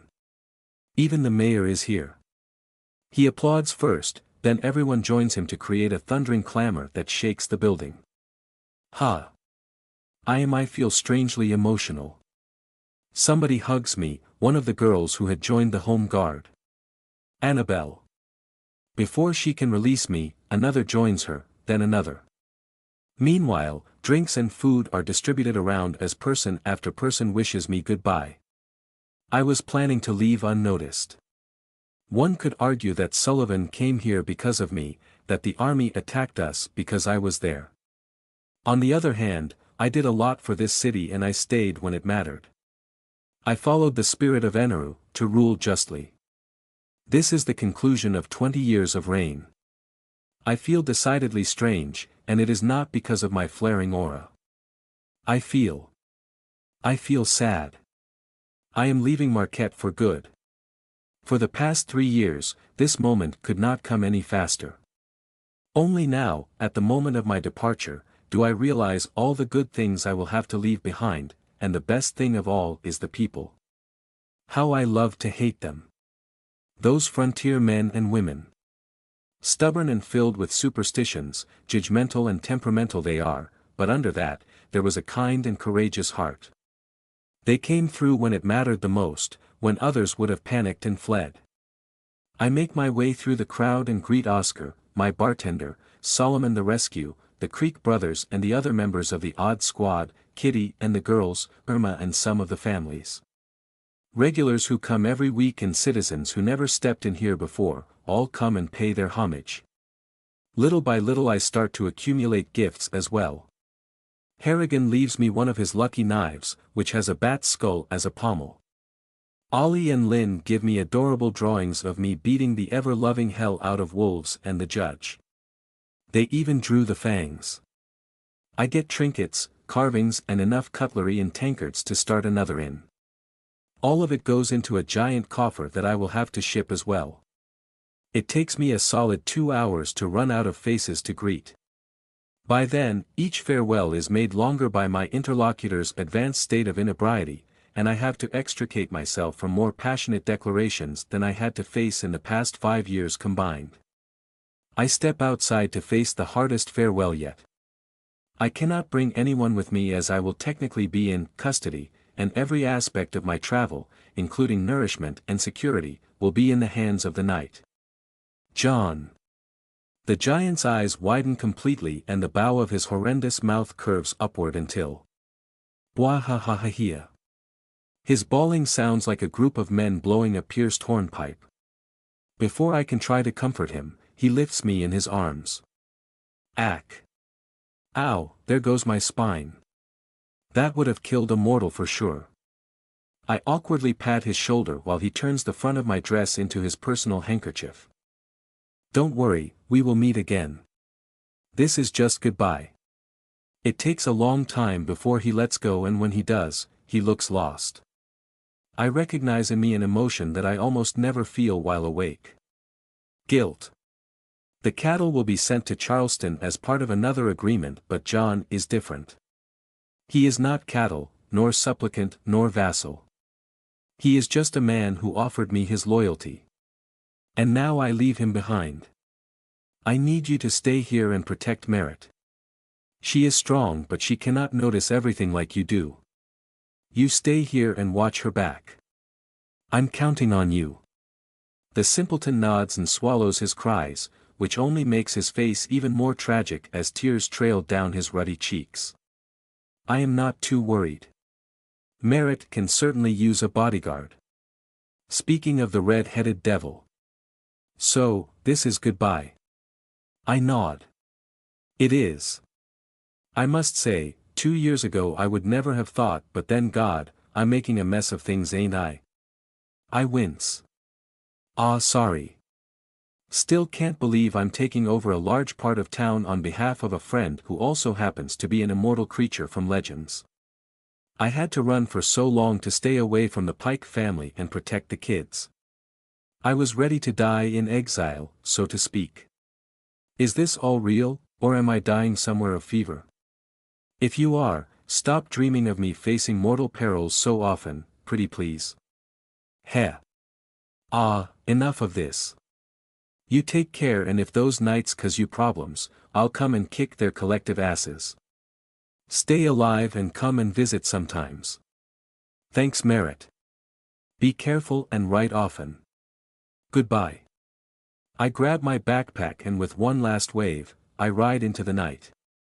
Then I stop behind a barn because John drooled all over my dress and I need to get changed. Métis hooves join the sounds of the night in a rhythmical pattern. Beasts hunt, mate and die in a background of creaking wood and whispering wind. The scent of sap and dust is almost overwhelming. The road leads us on top of a small hill. The land here is flat, with the odd copse of trees to bring some measure of variety to the otherwise uniform landscape. I am nervous. This is it. A campfire shines clear in my sight, surrounded by 3 armored wagons that an army would not dare assault. A small beacon has been lit, guiding me to them. Jimena is here, but she is not alone. This is the moment of truth. For the first time since my escape, I will have to surrender my freedom to a higher authority in hope that they respect their own oaths. Normally I would never take such an inane risk, but this is the best chance I am going to get. Métis presses forward. Next to the fire, I spot 2 figures in the grey lamellar armor of the knights. Whoever else is there has decided to hide. I take one last deep breath to keep my composure and discipline my aura. 2 sets of eyes track me as I dismount at the edge of the circle. I stop when I face them. Jimena is as dignified as ever, except for the wide smile that widens further when she takes in my new essence. Anatole, on the contrary, looks like he swallowed a bucket of lemons. His hand never strays from the princely blade by his side. I see you have come to face your judgment. I was afraid you would run once more. With his blonde hair, blue eyes and handsome face, Anatole still looks like the Prince Charming from fairy tales. The contrast with Jimena's square jaw and tomboyish look is striking. The bombastic prick and the pragmatic friend. The judgmental hypocrite who invokes the rules and the honorable knight who follows them, in letter and in spirit. I simply raise an eyebrow while Jimena adds in a slightly condescending voice. Should I read the warrant, Captain? The disrespect is barely veiled. Anatole glowers as he complies. His voice is coldly professional with a hint of scorn. His hands are tied, he knows it, and he knows we all know it. The powerlessness and rage in his posture are delicious and I find myself relaxing and enjoying the present humiliation. You stand accused of roguish behavior and are ordered to stand trial before a jury of your peers and the speaker. We will now take you into custody. You have a right to remain silent, you have a right to safety, and reasonable nourishment. You have a duty to uphold our instructions during your transfer. You have a duty to surrender any and all mundane and magical tools and weapons you may have, with no limitation. You may not keep company of any sort. Including Métis? I ask with surprise.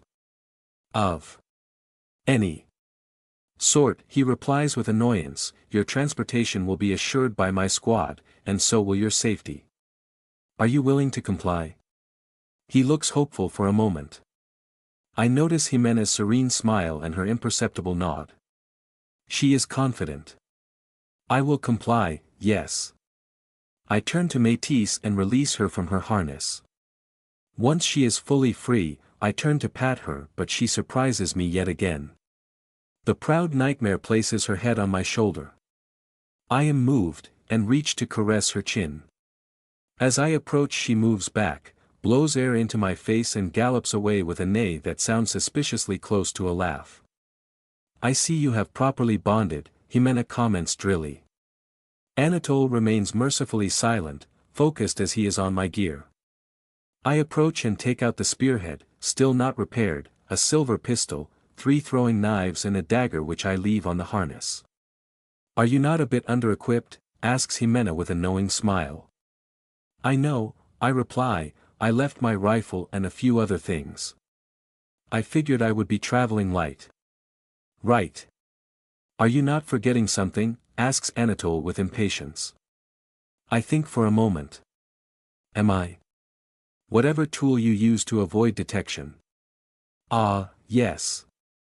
I take out my earrings. They join the pile of things that have helped me survive so far. Aisha, please come and verify that she is not hiding anything. As Anatole speaks, a secured door clanks open on the side of a carriage and the veiled female knight who survived Suarez's displeasure and scathed steps down, soon followed by the 2 other fighters. Her eyes are so dark they look like pits and with her perfectly controlled expression and aura, I find myself unable to read her. She picks Neshoba's gifts with a subdued grace and inspects them carefully. The carved amber glints under the firelight. She nods. Does she have anything else on her? Anatole asks as the rest of his squad exits the carriage. The woman closes her eyes and faces me. I feel the softest touch of power, not exactly intrusive but annoying, nonetheless. No. Silence. Can we go now, or do you want me to frisk her too? Asks Jimena. With sudden clarity, I understand the game. Jimena stands with her back to me in a deceptively calm appearance, clearly showing where her allegiance stands. Anatole faces me, which leaves his side open to Jimena. His stance is tense and his face furious, which I would be as well if a subordinate humiliated me so before both his squad and an outsider.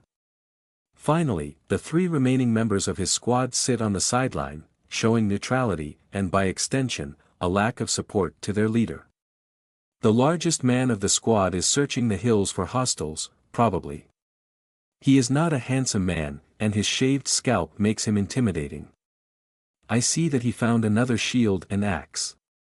The sneaky one with the knives leans leisurely against the carriage, and when our eyes meet, he winks. He is beautiful, with lush black hair and almond eyes, so I suppose others may swoon. I have seen Sinead at work though, and I am partially immune to roguish charm. Too much trouble. The woman is the strangest of the bunch. She is shorter than me and quite thin, and she carries herself demurely. Her only obvious weapon is a staff that I recognize as an old-fashioned focus. Mages these days much prefer gauntlets as they are small, effective and more importantly, innocuous. Carrying a magical staff around in a country that burnt witches to the stake only a century ago is not conducive to discretion. With one last murderous glance, Anatole relents. Good, take her inside, we leave as soon as we're ready. I'll do it. Jimena answers immediately. Anatole stares coldly but says nothing as I follow my friend. I understand. Anatole brought his whole squad to arrest me and escort me back, and they were waiting not in ambush, but at the very least fully equipped. I know that night squads are valuable resources, and he still decided to come with everyone to complete a task that Jimena could have done alone without issue. He still wants me dead. Thank the Watcher for Jimena's presence. The inside of the carriage is surprisingly spacious. Furniture in ash and white velvet gives the room a cozy appearance, and I feel like I just entered a luxurious cabin in some line ship. A secured sarcophagus and a well-provisioned weapon rack are the only thing out of the ordinary. I love it. Wow. Welcome to my humble abode, Jimena declares proudly as a triplet of mortals lines out quickly, keeping their eyes down. Do you always travel with such arrangements? Hold on. After they're gone, Jimena locks the door, presses a rune and with a hum, magic is deployed. Any noise from the outside is cut off. Jimena lifts me into a hug. Oof. A master. You are a master. I am so damn proud. By the eye, you are full of surprises. How did it ever happen? This is quite a story. I got my hand on some Lycian essence. The Fae. How did you? Never mind, keep it secret. I drank it during my fight with Lambert and here we are. You faced Lambert? Jimena asks, suddenly serious, where is he now? Ahem. You killed him, didn't you? Yes. I stare at Jimena with worry, but if anything she looks ecstatic. You killed Lambert, my dream. How I wish I were here to see the look of horror on his face as he turned to ash. Well done indeed. I thought killing vampires was undesirable. Jimena shrugs. In political conflicts between houses and clans, yes. It is not the case here, as you were fighting for your own survival. We are not talking about territories changing hands here, we are talking about abject servitude. If anything, the killing of a major clan's enforcer will improve your odds of forming valuable partnerships. A competent and reliable ally is worth more than gold in our circles. That is good to hear, but perhaps we are getting ahead of ourselves. I am worried about Anatole, and I will admit that I was not expecting him. Ah yes, I am sorry about this. He caught up to me as I was waiting for you. Do not worry overmuch. His honor as a knight demands that he brings you safely to Boston. I do not think much of his honor. Let me rephrase then, the perception others have of his honor matters to him. He would not try to slay you on the way, I am sure of it. It would go poorly if he tried. She smirks and lifts her arm. A weapon as dark as the void drops into her ready palm seemingly out of nowhere. One moment she is unarmed, the other, she holds a long rapier with a triangular point and a tip so thin, it could probably pierce through a sheet of steel by its own weight. The guard is delicate and small roses adorn its hilt. A scale is engraved into the hilt. It looks elegant and lethal. A soul blade. Indeed, my dear. I present to you justice, made recently with the assistance of the Cadi's smith. Beautiful. I believe congratulations are in order. For the both of us. Were it that we could celebrate properly. I am afraid we will have to wait a few months for a valid celebration. The trial will take months. Not the trial, your entrance into society. Your petition to gain house status will be conducted as soon as you are clear. You can expect the Lancasters to fight Fong and Claus to regain control over you, however. They are experts on legal matters and they simply cannot afford to make this easy for you. I need a lawyer. I have made contact with a few prospective candidates. Do not worry overmuch, you have made quite a few allies and the Lancasters, quite a few enemies. They sent Lambert because they knew they had no ground to stand on, though if we are not cautious, they could demand significant reparations. I will not let this happen. I see. So what now, do I stay inside until we reach Boston? Of course not. It will take a bit under a week, with the mortals driving us during the day and us driving at night. Our horses are low-blood nightmares and they do not tire. You may walk around when we are encamped, the rest of the time I would recommend you always stay within sight of one of us and no matter what, never be alone with Anatole. For the rest, use common sense. I still don't understand why he hates me so. He is a Roland. Their unbreakable will sometimes makes them stubborn to the point of stupidity, and such is the case here. Anatole is, forgive me the term, on a crusade to rid the world of everything that does not conform to his twisted version of peace and order. You also prove to be elusive and smart, a combination that is sure to infuriate him. The only good news is that he has used considerable resources to track you down without success, diverting them from more important operations. Constantine's patience is at an end and his trust in Anatole's judgment at an all-time low. You may have felt the tension in our group. It would be hard not to. The others would very much prefer to hunt dangerous rogues and the newly appeared packs of werewolves rather than spend entire nights trudging aimlessly through the back end of Illinois, I assure you. His position is weakened and that is why I am able to defy him openly. Yes, that shocked me. I did not think that someone as honorable as you would pick a fight with a superior officer. I'll pick a fight with anybody if they're being an asshole. Ah, we're moving. Come on, tell me more about that Merritt girl you were writing about and then I will tell you about how I made Ainsa my human servant. It is good to see Jimena again, and I realize as we gossip, that I am not so worried anymore. The sweet sunrise paddles lazily forward across murky water as I make my way to her deck. She is rather small as steamboats go, though no less majestic for it. The novelty of this experience has not worn off yet, and I enjoy it while it lasts. Long as a barn, she has white flanks shining with fresh paint, railings, and a chimney clean to shimmering perfection. The flat bottom and broad hull make her look like a corpulent lady trudging peacefully downstream at a sedate pace.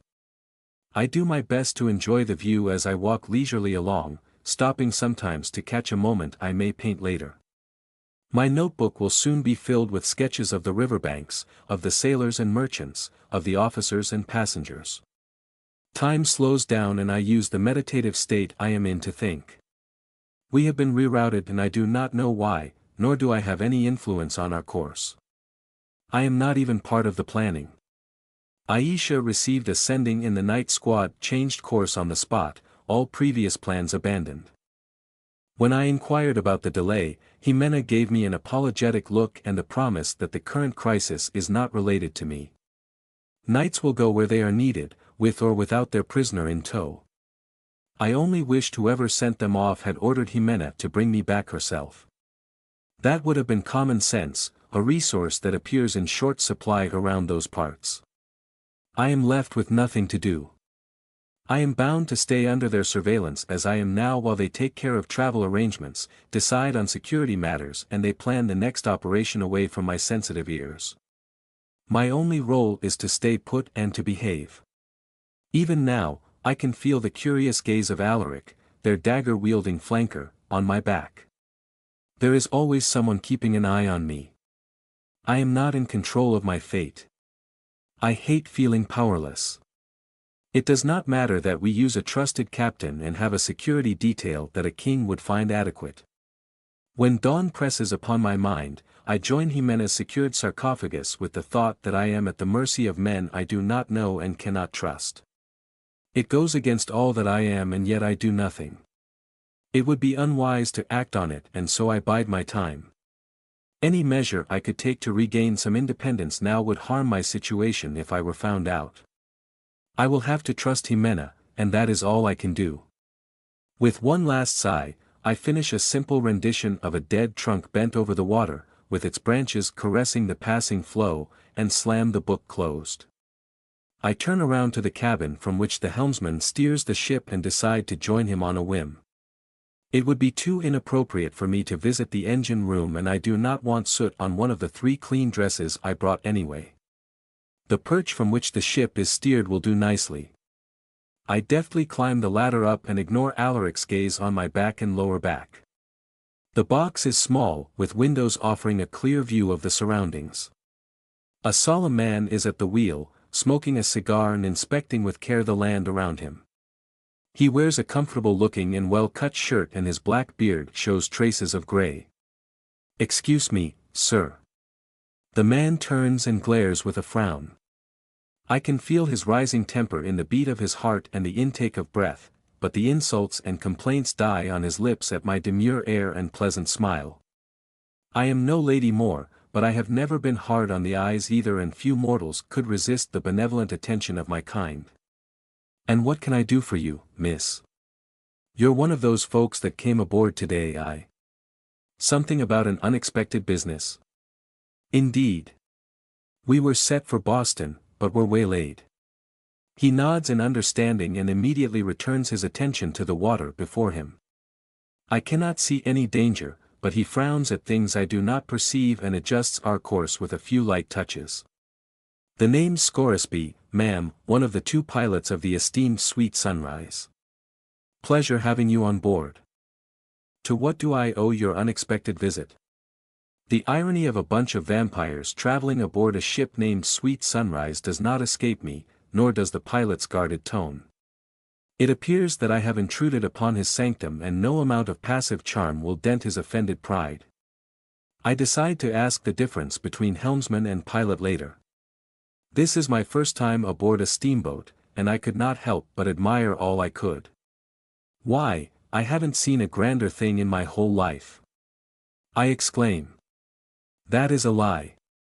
I witnessed a millennia-old sorceress remake the fabric of the reality while sipping an infusion and throwing witty barbs.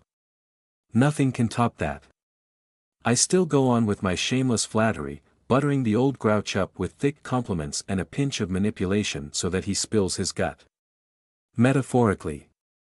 I am sure you have seen so much and heard so many incredible tales. Would you mind sharing a few with me, to pass the time? His caution melts like snow under a fire spell, and he puffs his chest so much that I fear he may pop buttons. Too late, I realize my mistake.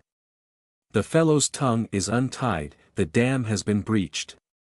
A torrent of words escapes from his mouth with a southern accent I realize I had missed.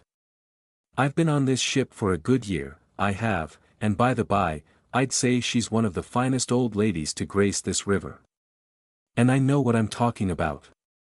I've been at this for a score years, and the things I've seen and done, you could write a book about. Why, there is no finer pilot this side of Jackson, and I got the eyes of a cat and the mind of a fox, I do.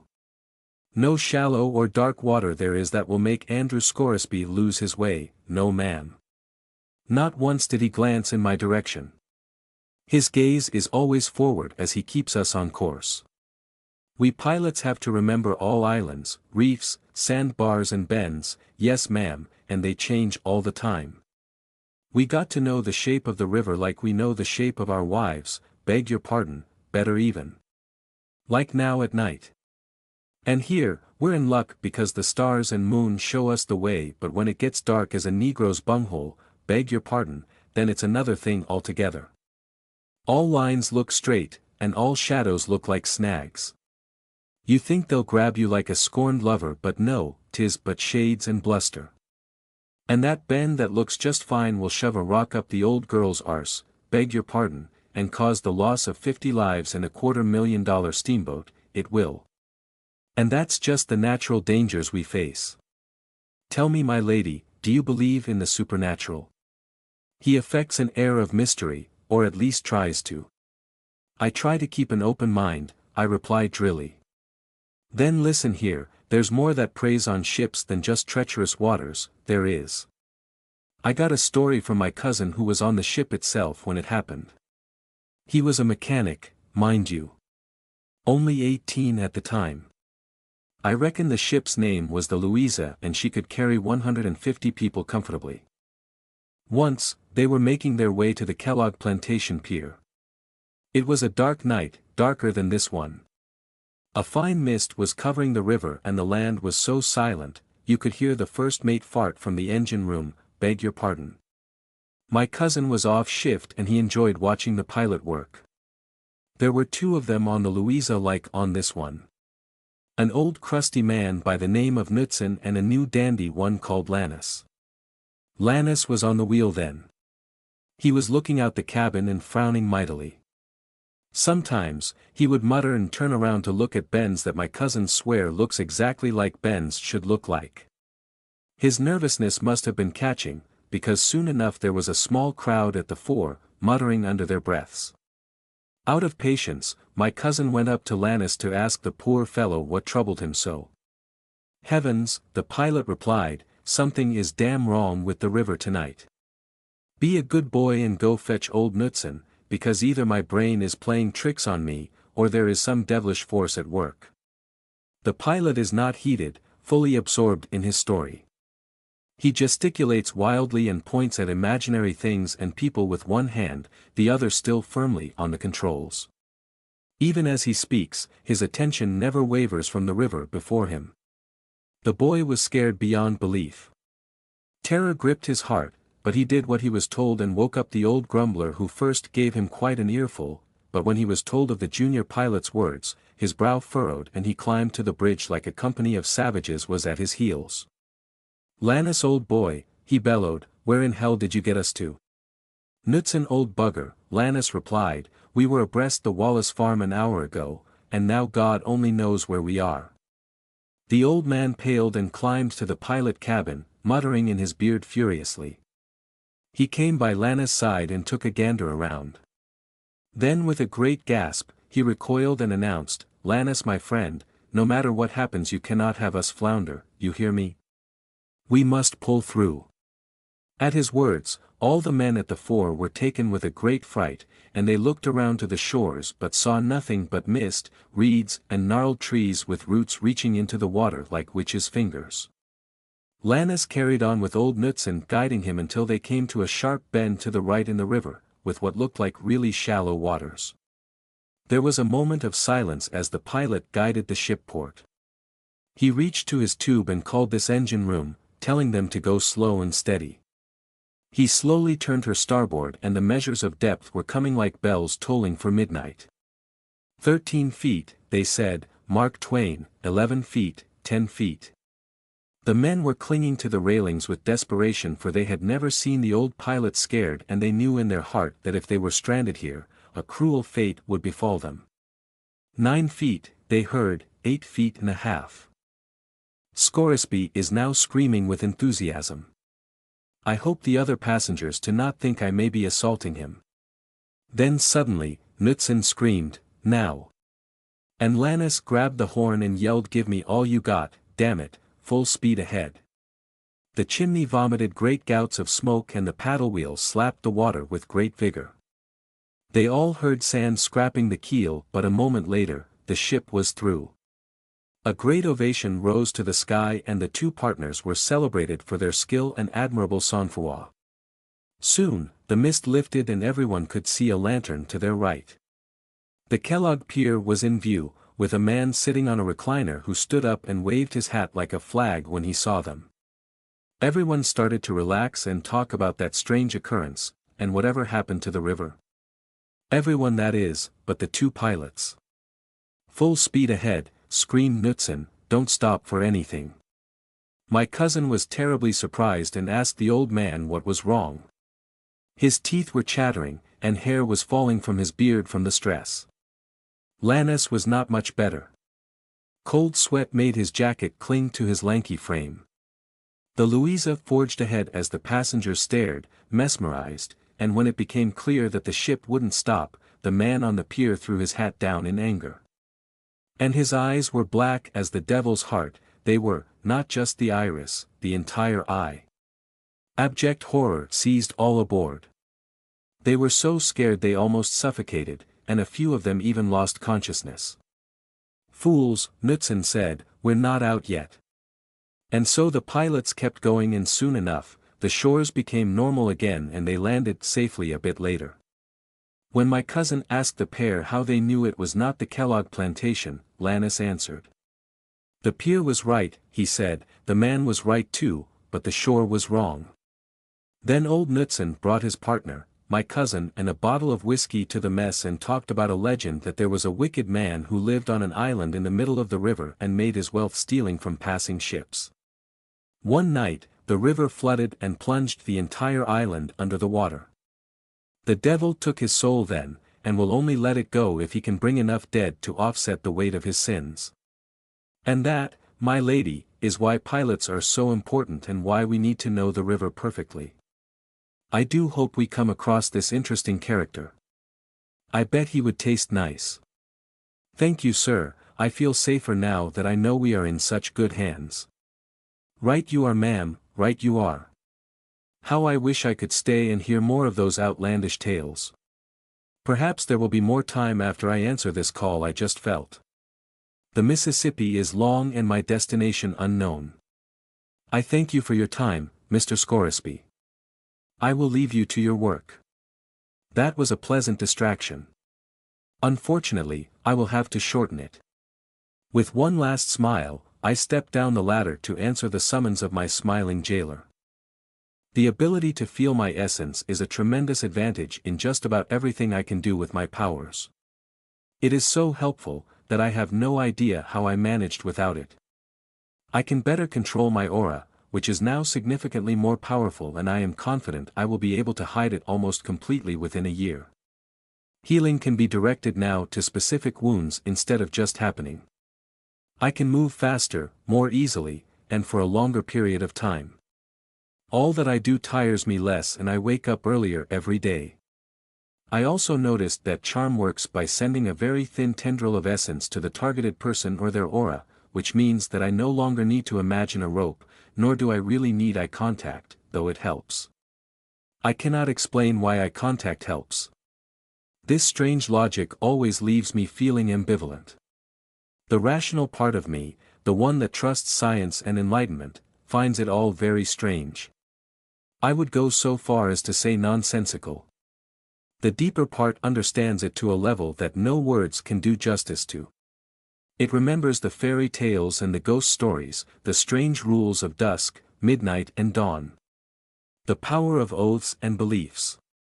I am part of this realm and I know how to play the game, though I would be hard-pressed to explain exactly how, or why, it works. It is all quite peculiar. One of the side effects of an attuned essence is that one can use it to tug at another vampire. A sort of signal, if you will. I am convinced that Alaric is being if not rude, quite cavalier in poking me so. His familiarity grates on my nerves. Good evening, Ariane, I see you found entertainment in this dreary place. Yes, until I was interrupted. I would find more entertainment by shoving my claws in his gut and pulling his innards inch by inch, but alas, he may object. And so, I show a fawnless smile and keep a pleasant tone. I just need to reach Boston to be rid of those buffoons until the next turn of the century, or until someone mistakes their gaudy carriages for a bank convoy and blows it to smithereens. I would be happy either way, as surely, they would eventually let Jimena lead a squad. Even the most corrupt imbecile must eventually run out of incompetent people to promote to leadership positions. Right? Good evening, Alaric. Do you require anything? Ask not what you can do for your knight, but what the knight can do for you, he says with a laugh. We are public servants of a sort, after all. This is my first real conversation with him, as so far I have only kept the company of Jimena, who has been very protective of me. I appreciate the efforts of my blood sister, as I doubt Alaric has my best interests in mind. Very well then, what can you do for me? I thought I could help you pass the time. We have not properly been introduced yet. I am Alaric of the Roland, the team's shade, at your service. Alaric's voice is mellow and cultured, with a hint of British accent even when he speaks Akkad. He bows to me like a dancer after a performance. And I am Ariane of the Nirari. I assume that I do not need to introduce myself. I dare say you do. I have read the reports, not met the woman. Our only past meeting was too short and a bit too intense for my tastes. What with getting your heart skewered? He affects holding his wounded heart with a convincing impersonation of a dying mortal, before returning to normal and continuing our conversation as if nothing had happened. Precisely. Lord Suarez is a prickly man where honor and duty are concerned. He often supports knights when they operate on his territory. His censure was that much unexpected and, shall we say, heavy-handed. You should be grateful. My own sire would have made an example out of you. Alaric leans against the railing and smiles disarmingly. Thankfully Anatole is not completely suicidal. So tell me, how was it, being a city master? Tending to your flock, one charm at a time. It was varied and interesting. How is it being a shade? He lifts a brow. Do you know what a shade is? I do not. I confess, somewhat miffed. Well then, allow me to enlighten you. Alaric stands straighter. In one moment, he turns from dilettante to calm professor. Even his voice has changed. Knights are expected to face any sort of situation and are trained accordingly. The formation of squads allowed us to develop a higher level of specialization, and although we are good at everything, we are experts of a few key subjects, divided by roles. The vanguard is a soldier and an assassin, a weapon expert trained to slay its targets whoever and wherever they may be. The shade is the scout and tracker who guides the team forward. The vestal is the thinker, strategist, and magic expert. Finally, the voice is the ambassador and infiltrator of the team. Does your squad not have a voice? The shade takes a mildly disapproving air, one I would expect from a mentor whose pupil asked a question he should have known the answer to. This role is Anatole's, obviously. I refrain from commenting. When your ambassador gets your entire squad ripped apart by a furious battle lord, it might be time to ask for a reassignment. Alaric takes my silence for the condemnation it is, but instead of defending his leader, he smiles knowingly and steps closer. His demeanor changes again, and I am now wondering if he should not be the infiltrator. He sheds personas like one sheds shirts. If you are looking to join our ranks, I am sure Jimena could vouch for you, though perhaps you should hold before doing it. You have never been part of our world as an equal. There is so much to discover, so many new experiences to be had. You should see the balls organized by the masks with their Byzantine codes and exquisite games. You could join a coven and live in one of our cities, be part of glorious hunts for dangerous rogues or those new packs we have seen appear. There are plays that only our kind can produce and music only we can play, and more of course. He is close now, so close that I can smell his own perfume, similar to mine but not quite the same. The cold spice of vampires, alluring and dangerous. With a hint of vanilla and ethereal trickery. I find it enticing. Where mortals have passion, we have patience and dedication. Who but us can wait 10 years for a sculpture to be completed? Who could create gardens that will bloom in half a century? Who could learn how to make love like we do? Who could hold such grudges? Ha! You will find that it is rarely so. The enemies of today are the friends of tomorrow, sometimes.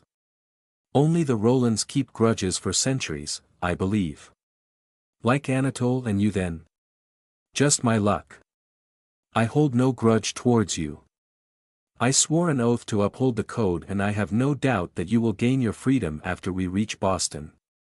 Then who knows, ancient enmities could disappear in favor of more pleasant arrangements. Such as those you mentioned previously, I suppose. Music? Of course. The Shade's smile is roguish and handsome. I am quite sure he thinks highly of himself and that some may swoon in his presence. Are you good at music, Alaric? You will find that my reputation precedes me. He is so close now. I could lean a bit and kiss him. I have a reputation too, for surviving. A well-deserved one. It would be because I know who I can place my trust in, I say as I place a finger on his lips. I am not done. You follow a man who wants my death and forced me into 20 years of isolation. I will see the balls and hear the songs, and perhaps when I am done, we will all meet again. I smile and show 8 fangs, just to remind him of who he is talking to. And share that hunt you mentioned. The knight's smile freezes, then blooms again. He looks almost impressed. I will look forward to it. It is then that our ship reaches a stop, and the moment is gone. We part and watch the sweet sunrise attached to a small pier and goods and people making their way in and out. Alaric watches with attention and I find no reason to break the silence. 5 minutes later, a cabin boy comes running and stops when he spots the two of us. I can taste a trace of terror in the air before his rational mind silences his instincts. He approaches, swallows with difficulty and stands at attention. Yes. I ask curtly. Excuse me madam, are you Ariane Nirari? How curious. I am. That's the thing, he licks his lips nervously, there is this Indian outside, says he knows you. Says he knew you'd pass by and that you two should talk. Should I tell him off? An Indian who knew where I would pass. Could it be? Did he tell you his name? Yes, ma'am. He said his name was Neshoba. Neshoba, so you were alive all this time. Incredible. I must speak to him, I may not have another chance. I will see him immediately. Where is he? At the pier, madam. I pick a coin from my pocket and toss it at the urchin. Double payday for that little twerp, for there is no doubt in my mind that Neshoba bribed him as well to carry this message. I am half expecting Alaric to stop me, as Anatole would have. Instead, he follows me behind and to my right, as if he were escorting instead of guarding. I would be grateful but I highly suspect that curiosity got the better of him. My steps take me down the now empty plank as I take in my old friend. We have not kept in touch, though he could have contacted me by dreams. I was wondering if he had perished and now I realize that perhaps, he simply didn't have the strength. Neshoba is dying. He is still handsome in a lost artist sort of way. He still has liquid brown eyes and mismatched cloth that reveal skin. There is gray in his hair and his hairline receded, but that only would make him look wiser if it were not for the rest. His skin is sallow, with a yellow tinge. It clings to his frame too tightly and his posture is slightly stooped, like someone who is in constant pain. He smiles before he turns to me, and I am surprised once again when I realize that he came alone. Neshoba. We meet again, daughter of thorn and hunger. Behind me, Alaric hisses softly when he hears the tongue of Akkad in a mortal mouth. He does not react further, and I decide that it is safe to speak, for now. I did not know if you were still around. I met some fallen tribesmen. Yes, they went north, did they not? We left in waves after the white men took the last of our lands and set us on the trail of tears and death. One of the waves was lost in the swamps, and you know the rest. My new home is west of here now. We just settled. I had heard your people had been exiled, but we were. You will have to remember that for we mortals, oaths are only binding among equals. Oh, I will not forget that lesson ever again. He bows his head slightly and gives me a sad smile. Yes. Dalton's loss must weigh heavily on a mind that does not age. My apologies. No harm done, my friend. Now, I assume this is not a courtesy visit. My tone may have been a little more abrupt than I intended, and Neshoba notices it. No, indeed. Are you displeased to see me? No, I add with regret, I just wished it had been sooner. I just exposed my friendship with Neshoba before Alaric when I confessed I missed him. This was a mistake. I am being careless again. Forgive me, it took all my strength to delay the inevitable and then manage it. This is the most terrible ordeal my people have ever faced. I had no time for myself nor for my friends. And now, I must apologize, for I come asking you for a favor, as you have guessed. My hands are bound now, but perhaps there is something I can do. Tell me. I would like you to help me die. Heh. I beg your pardon. Neshoba smiles once more, and his posture conveys so much vulnerability that even my instincts are silent. There is no hunt to be had there. He is as defenseless and weak as a child. You have noticed my failing health. I am in constant pain. I want you to help me on my final journey. Please. What is going on here, says a voice that tightens my chest. Anatole is here without Jimena. This is the worst thing that could have happened. Who is this man? He is a supplicant, come here for the last gift, answers Alaric. He asked for her by name. They know each other. Do they now? Do you speak English, savage? Probably better than you, pretender. Neshoba answers sharply. Anatole's face is a mask of horror, then it twists into a scowl of deep hatred. His aura overflows, and I shiver at the cruelty I perceive beneath. I have no idea what is happening, I only know that I must not let Neshoba be hurt by what may follow. If you wish for the last gift, I will gladly provide it, says Anatole with a sinister smile. Intruder. Thief. You dare. The last gift is sacred, you Philistine. I hiss. I decide what you take, creature. Kill him. No, wait, no, I need to beat him through words, but how? Think, Ariane, think. What can I trade for? Ah yes, his pride. I need to play this well. I remember Lady Moore and her demeanor, her poise and haughty expression that made anyone feel like insects polluting her air. I do my best impersonation, and though I know I fall short, the cold in my voice surprises even me. I did not imagine that a squad leader would stoop so low as to steal his captive's leftovers and deny her nourishment. What is next, O mighty one? Will you borrow my spare boots too? My aura is frigid. It spreads over the pier like a blanket of ice. Anatole frowns. Taking Neshoba now would go against his vow to keep me well fed as well as common courtesy. Alaric's eyes narrow at his leader, and his crossed arms show mild disapproval, something that his squad has refrained from showing so far. I hope it is enough. How I wish my blood sister were here instead of the cabin with Aisha and the axeman, Alec. If you must, I will allow you to draw from his sickly essence. We will keep watch, of course. Do not try anything. Oh, this brute. The last gift is sacred, and he is going to police it. I clamp my jaw before I say anything I might regret. Neshoba was unwise to provoke this fiend, though I know why he did it anyway, despite the danger. My friend is scared. Scared, and in pain. I wish I had more time to talk to him. I can tell that the burden in his shoulder is heavy. In a way, death is a mercy. I take the shaman in my arms. He winces in pain until our eyes meet. Gently, I charm the pain away.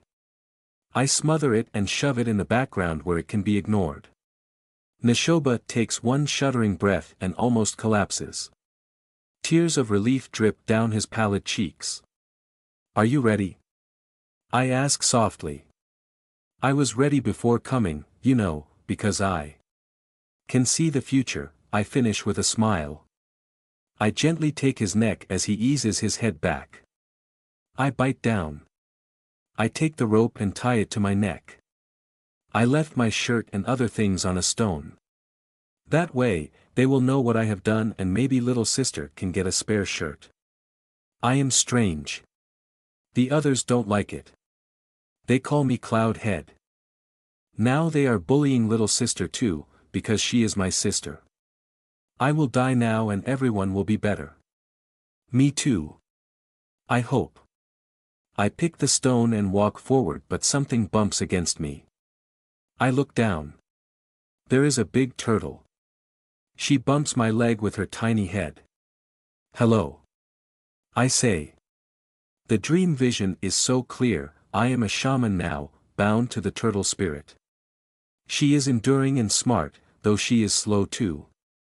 She values vision and planning because when it takes so long to walk anywhere, you cannot afford to do the trip twice. The one I foresaw is here, she's here.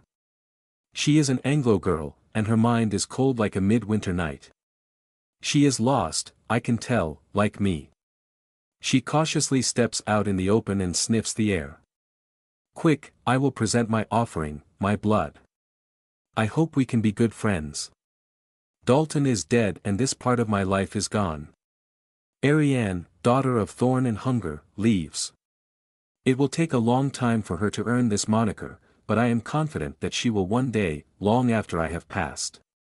With the earrings I gave her, her foe's feeble tracking attempts will fail. I wish I could see her again before our last meeting, though I fear I will not have the strength to spare for a dream visit. They invited us as Dancing Rabbit Creek and some of us went expecting a party.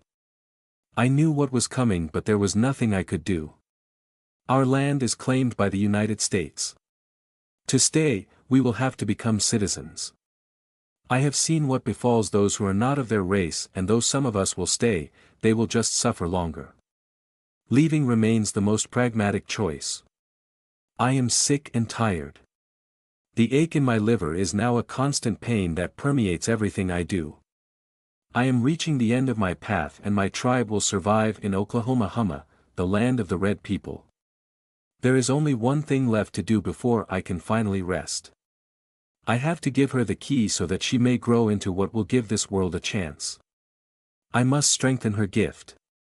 Then, I can finally sleep. At long last I am so very tired. It is done. I pull back and cradle Neshoba's unmoving shell. He is dead. We have known each other for 30 years and we haven't talked in 20 and now the chance is gone. Time caught up to him like it caught up to my father and others. I feel brittle. I can find no other word for it. Beyond sadness, I am overwhelmed by a sense of vulnerability that does not affect my body but my spirit. This is one more anchor to my human part one leave behind. I slowly lay the body on the ground. Once more, I wonder how someone could look at a corpse and think the person is asleep. The mouth is open, distended, and the vitality is gone from its muscles. My friend has passed and what he left behind is a painfully thin flesh puppet. It already stinks of relaxed bowels and soon, rot. There is no dignity in death. My kind is lucky to leave only ash behind. I jump in surprise when Anatole grabs the body by the ankle and starts dragging it towards the boat. "What are you doing?" I hiss in anger.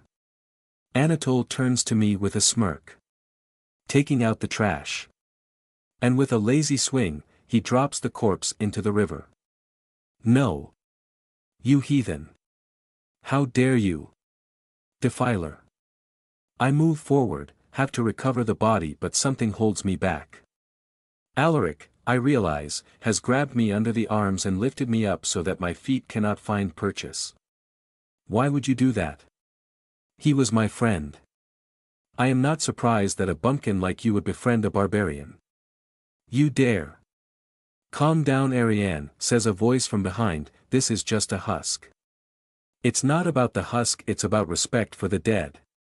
It's about us, and what value we place on the departed. "How can you do this?"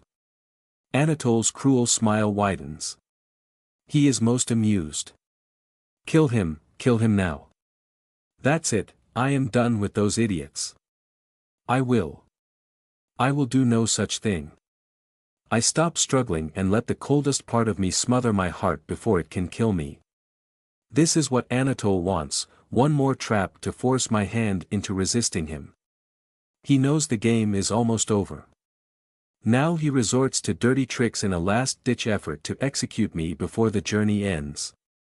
I can play that game too. "Release me," I ask Alaric with a soft voice, and he does. I glare at Anatole and slowly, painfully, force myself to smile too. "Corpse defiling now, Anatole. You are a failure of a knight and a leader. You are no hero, you only have the appearance of one. Neshoba was right, you are just a pretender." The word bites deep, deeper than I thought they would. He takes a step forward and his claw-tipped hands spread with animalistic fury. "Oh, yes, you hypocrite, I can sting too. Bring her back on board and confine her to her quarters," Anatole says with a voice strained with anger. I dodge Alaric's hand on my way up. The shaman's body has disappeared in the current and it is too late for me to do anything about it. One more debt to be repaid. The future is uncertain. Revenge isn't. When I am ready, I will find this man and kill him myself. I will add his essence to my garden, and every night for a year, I shall pass by his kneeling statue and repeat the word that wounded his pride. Pretender. The veil of thorns parts. I move past the fog with all the speed I can muster, not believing my own instincts. For a moment, I see nothing, hear nothing, yet I do not slow. Eventually, the mist fades and I find myself in a clearing. Wheat and wildflowers cover it in a vivid cushion upon which a gigantic tortoise is resting. She is taller than I am, even with her legs splayed on the side. A figure leans against the marked shell with a relaxed posture and an easy smile.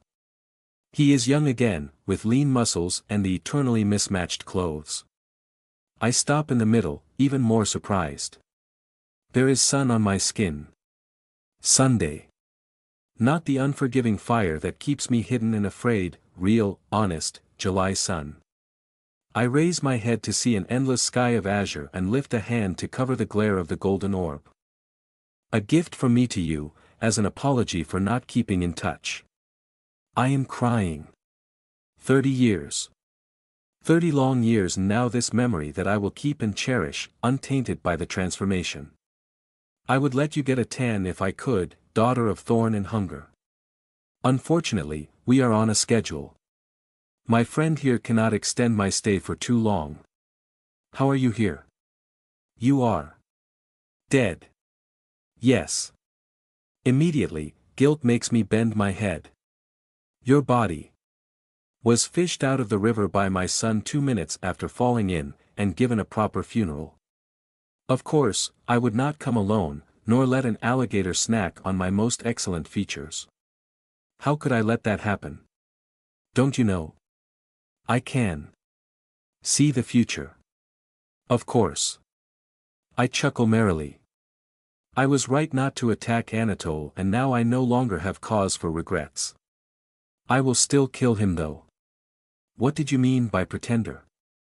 The tortoise snorts and Neshoba's smile fades, his expression turning serious. We do not have time, I'm afraid. You can get that story elsewhere. I came because I have to tell you about your dreams. Of the future. I only had one since arriving in Marquette. It matters not how often you have them, only that the possibility exists. You had a seed of potential that would not have awakened while you were a mortal, and a vampire's ability to grow such skills is immensely stunted. But there is a loophole, so to speak.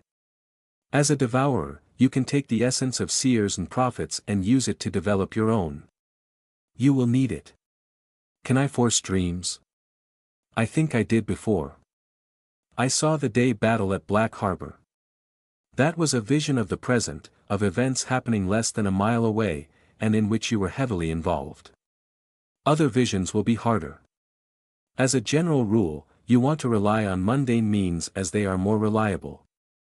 The best use you can make of it is to keep an open mind and follow the current when it catches you. Do not fall into a trap of counting on them. It is not your nature to be a seer yourself, but let fate give you a helping hand and set you on the right course. Why do I need it? Neshoba smiles sadly. The world is changing faster than ever, and it will change faster still. Conflicts that have spanned millennia will soon find a conclusion. Yes, I am referring to the race between those two, and yes, there are more. Unless you and a few others rise up to the task, the planet will die in less than 2 centuries. Hold on, less than 2 centuries? Really? Neshoba grows taller and his eyes shine like stars. His voice sounds like a choir of singers speaking in unison. Darkness, ash and thin air. As quickly as it came, the moment is gone. That is all I see, daughter of thorn and hunger. This is my burden. I pass it on to you now. It will not come now and it will not come quick, but make no mistake. The end is nigh, unless someone keeps it at bay. I step back and pick a tulip. Its petals are red and silky. You forget that I am weak.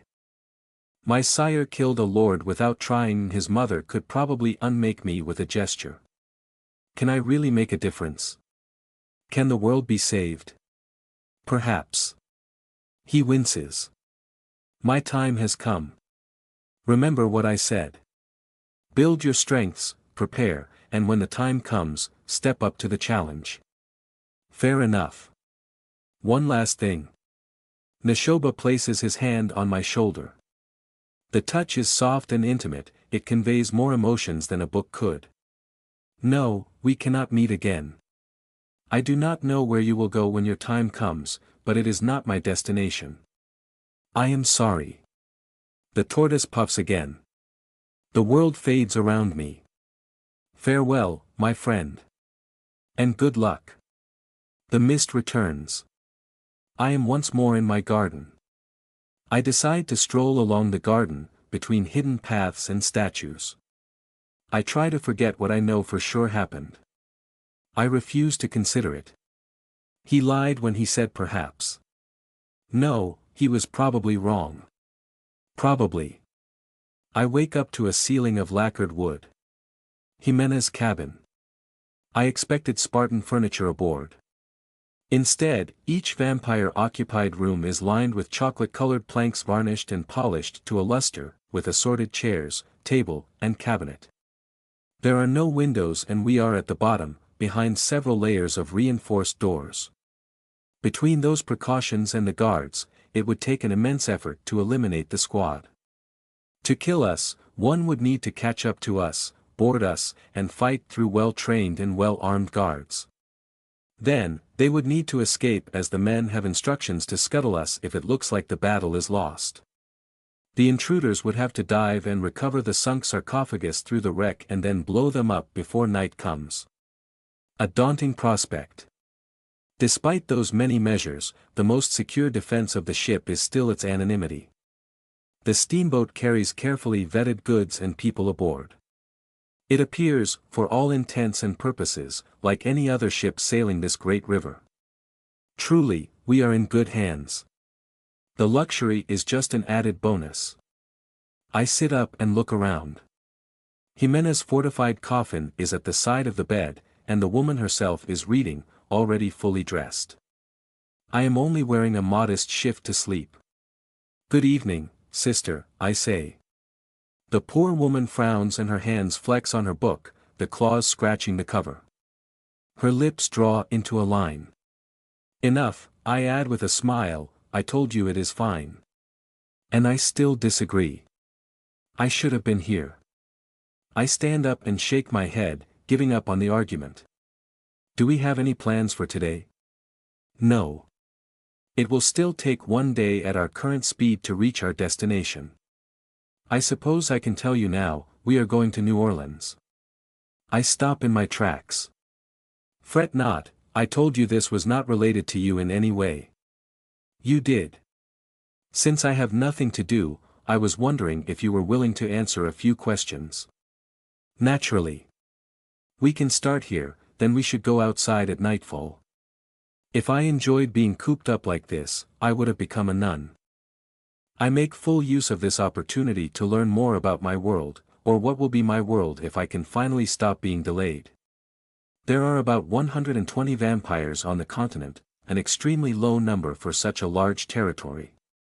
Half of them renounced their allegiance while the others are autonomous branches of existing clans, bound to the rules created by the speaker, Constantine.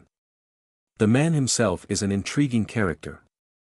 Jimena describes him as a talented mage versed in several schools, a rarity among our kind. As a progenitor of his own bloodline, he was a master upon first waking up and had immediate access to singular amounts of essence. This, combined with his personal guard, allowed him to enforce rules that the European clans agreed to. Jimena reveals that it was much more profitable for them to set up the New World as a neutral ground where clans could peacefully make money, rather than cross the ocean and dedicate great resources to subduing a progenitor, just for the privilege of being piled on back home by competitors exploiting their weakness. As for his bloodline powers, no one knows for sure what they are, and he has yet to sire a spawn. All she knows is that he dislikes bureaucracy and politics, preferring research, which might explain how Anatole managed to get the kill order out of him. For all his apparent leadership flaws, the Accords are still an exemplary framework. Under their light rules, clans have a margin of liberty for expansion in covert actions while large-scale conflict is heavily restricted. I am surprised that such a person could create good laws and fail to implement them until I remember that the gap between being good at theory and simply being good is an abyss. Jimena then goes on to explain that the Cadiz, Econ, Lancaster, and Roland clans have territories while the others have yet to come. There are less than 10 lords and ladies, which again, is very small. When prompted, she informs me that the difference between them and the rank of master is the ability called Magna Arca. It apparently channels our essence in a pure expression of power that breaks the rules of reality. Each power is expressed differently and reflects the personality and skills of its wielder. On top of that, lords usually have access to soul weapons, which I learn are the vampire's crystallized essence, given form by a crafter. There are only a dozen such crafters in the world and they are untouchable. No vampire will raise a hand against them, and they can travel everywhere even in time of war without fear. I inform Jimena that I saw Suarez use his power. "I know," she answers with a smile, "he told me all about it. His power makes a few of his strikes unstoppable. Incidentally, there is a Roland lord whose power makes him invincible for a short period. There are standing bets as to what will happen if they clash in battle. I bet the world will break." "Silly woman," she scoffs, "how would you collect on that bet, then?" I learn more about masters next. Now that I can manipulate my essence, there is something I can do that I never considered. You can sire a spawn, though I would strongly advise against it. Not only would it be poorly received, but it would weaken you for a very long time. The older you get and the more concentrated your essence is. The more powerful the essence, the less time you need to recover from siring someone. How is it even done? Once you have made your choice, you can let your instincts guide you, or so I have been told. You concentrate your essence in a few droplets of blood which your spawn must drink 3 nights in a row. The process is highly unpleasant, though it has a few advantages such as keeping the recipient alive through diseases and wounds that will kill most mortals. I shiver. Agony, cold, thirst. I push the memories away. I am sorry. It is nothing, I force myself to say. Becoming a master did not erase all scars. Even my cold mind still reels from remembering those nights. Ahem, yes, in any case, once the process is started, it will end with a drone or a corpse. Or rarely, as a fledgling I suppose. Ah, it is night, let us take a stroll along the gangway, sister. We link arms like the best of friends and enjoy the summer evening. I used to do that with Constanza when I was still human. She is a grandmother now. I could even take a look at her, if we pass by. No. I will not. Not while Anatole is around. We have a pleasant time, standing at the fore and looking out to the shore, its sleepy villages and budding farms, whispering in low voices about newly created spawns and the few newcomers who landed recently, until a distraction offers itself. 2 gentlemen walk up behind us, confer in low voice about who should court whom before politely accosting us. Jimena and I exchange knowing smiles. Good evening, ladies. It is such a pleasure to meet good company. Are you enjoying the view? Asks the first, a suave man with an auburn mustache and a top hat, of all things. We needed fresh air. My friend was a bit out of sorts, I answer with mischievousness. Yes, I felt light-headed and I would not want to go down on my friend. I cough into my elbow to mask my surprise. I have spent enough time in a brothel to get acquainted with that specific expression. Note to self, never try to tease Jimena. She plays dirty. If I may, perhaps you should sit down as well, adds the second, broad-chested and sporting impressive sideburns in an old-fashioned suit. I apologize if I am stepping out of bounds, he continues, I am a medical practitioner. It comes with the job. Oh, not to worry, I add, she's healthy as can be. My family doctor says I could live forever, Jimena deadpants. You two seem very close. Oh, but where are my manners? I am Francis Levine and my doctor friend here is Frederick Schuyler. Pleased to make your acquaintance. The pleasure is ours. I am Ariane, and my friend is Jimena. No last name, asks Francis with a smile that shows he does not feel rebuked. For now, I answer. You two are quite close, Frederick observes. We are, I reply. Like sisters. Jimena adds. We spend a few minutes in banter, the 2 friends asking us questions and us dodging them with an air of mystery, until Francis exaggeratedly shivers. It's a bit chilly, are you not cold? Francis asks with a convincing expression of concern. Now that you mention it, the front of the boat is a tad windy. Come Ariane, we would not want to catch consumption. My blood runs cold at the very thought. Say, how about we continue this conversation in our cabin? We have a bottle of. Francis, exclaims Frederick, shocked, this is entirely inappropriate. We do not mind, we are convinced that you will not do anything untoward, answers Jimena. I nod in assent. Frederick looks a bit flustered and possibly a bit scandalized, though he is too polite to object. Together, we make our way down. Half an hour and a pleasant meal later, we leave the 2 resting comfortably with an empty bottle on the table and extremely fuzzy memories. Aisha is waiting outside for us. In civilian clothes, she wears a surprisingly colorful dress with Middle Eastern influence and a heavy shawl with which she masks her lower face. It sometimes shifts enough to show unmarred skin. Whatever causes her to hide herself, it is not disfigurement. She bows elegantly and addresses Jimena. Knight, Anatole requests your presence in the command room. There have been developments. Do not be alarmed, I will keep your ward company. An elegant way to tell her to get moving and that she will be my watchdog. I appreciate the politeness, if nothing else. Jimena frowns, but she cannot disobey a direct summons. At least, not without reasons. You will be with Anatole, I remind her. Realizing that she will be keeping an eye on the cause of my woes, she relents and leaves with one last warning look towards her colleague.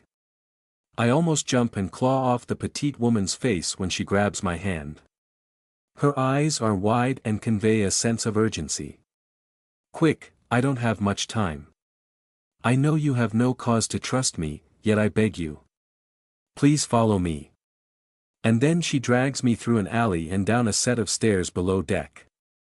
We pass by a patrol of guards who ignore us after a quick glance and to a smoking room, mercifully empty at this late hour. She practically slams the door closed and locks it. The stench of cold cigar is omnipresent, though the leather couches and warm tones are pleasant. She turns to me and bows deeply, to my surprise. Forgive me. Our window is short. Her tone is clipped and her voice, lower than I remember and a bit coarse. I must present you with 2 gifts. But why? There is no time. I am Aisha of the Amaretta. I will help you. Set you on the path. Now on to the first gift. She takes out a sharp silver knife. Ambush. Kill. I hiss and step back, still uncertain. Aisha does not even spare me a glance. She digs the tip of her blade into her arm and slices along the artery. Before I can properly react, she bows low again and presents me with the bleeding wound. What is she supplicant? Can vampires even be? Of course she is a supplicant. Blood offered for an audience. Drink the offering. Let it not be spoiled. I bend forward and lick the wound, all caution thrown to the wind. Power overwhelms me and drags me under. We meditate, all together under Amaretta herself. She will never stop, but we come and go as we are needed, as we are sent away on missions or to recover. She needs us to help her focus, and she needs us to alter the world, to carefully influence it for a better outcome. Once, it used to be for our own development and power, others be damned. Now, it is for survival. The world as it is, a complex network of information expanding horizontally. The world as it could be and will be, a great pattern of data expanding outward and upward, to infinity. Instants turning to seconds, turning to minutes. Flows so dense and complex, we only perceive it in hues and ever-changing shadows. For us, following it is as impossible as predicting a pattern in the flames of a roaring bonfire. For her, it is the wave on which she sails and we are her helpers. It is beautiful. We could lose ourselves forever in the myriad of futures that exist and flourish and die as potential becomes certainty, and certainty becomes fact. She chides some of us who fumble, let others go and be lost forever. Is it punishment, or reward?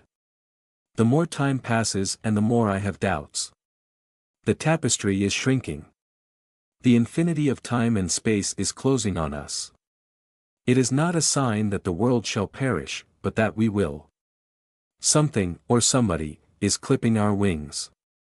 Week after week, month after month, our future narrows and dies. For hours now, I have been following our mother on a specific task. She sorts through strands as I do my best to assist her focus. Suddenly, a pair of vivid green eyes turn to me and my concentration shatters. Go west, past the ocean. Seek the spawn of the devourer. Set her on our path. I gasp and open my eyes. I sit in a circular amphitheater in the heart of our sanctum. On the rafters, other masters sit behind the vestals who sired them, and in the middle of it all is an open casket. A prone form lies surrounded by fresh lilies. Her skeletal face is at peace, or so I thought. As I watch, a tiny droplet of blood the color of midnight pearls at the edge of her aquiline nose. I leave the room with a hurried step. I pull back. Wow. That was abstract. I have no better words for what I felt. The sense she used is not something I possess. The memory of using it as naturally as if I had been born with it is disconcerting. I do not have the time to consider it further.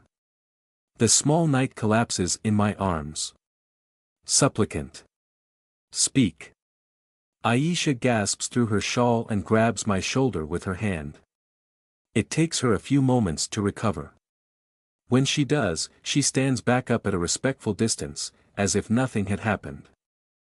I shall teach you how to control and develop the foresight you have. I shall speak for you during the eventual trial that will set you free. In return, I ask you for one favor. Do tell. I need you to prevent my death, which will happen 2 nights from now. Ah. That is surprising. I cannot promise to save you. I can promise that I will do my utmost to do so. I will not make false promises like I did to that redhead under the governor's palace. That is enough, she says. She silently walks to a couch and collapses in it with cat-like grace. Outside, a trio of drunkards tries to open the door before giving up. We wait in silence until their laughs fade in the background. I suppose I should tell you more. We have been summoned because all contacts were lost with Clan Lancaster. What? Please, stop smiling so openly, she scowls. The possible loss of our kind is not to be taken so lightly. I respectfully disagree. It looks like she wants to argue then thinks better of it. I don't care about the Lancaster being vampires. They could be talking unicorns from Atlantis that I would still dump the whole lot of them into the nearest volcano, given the chance.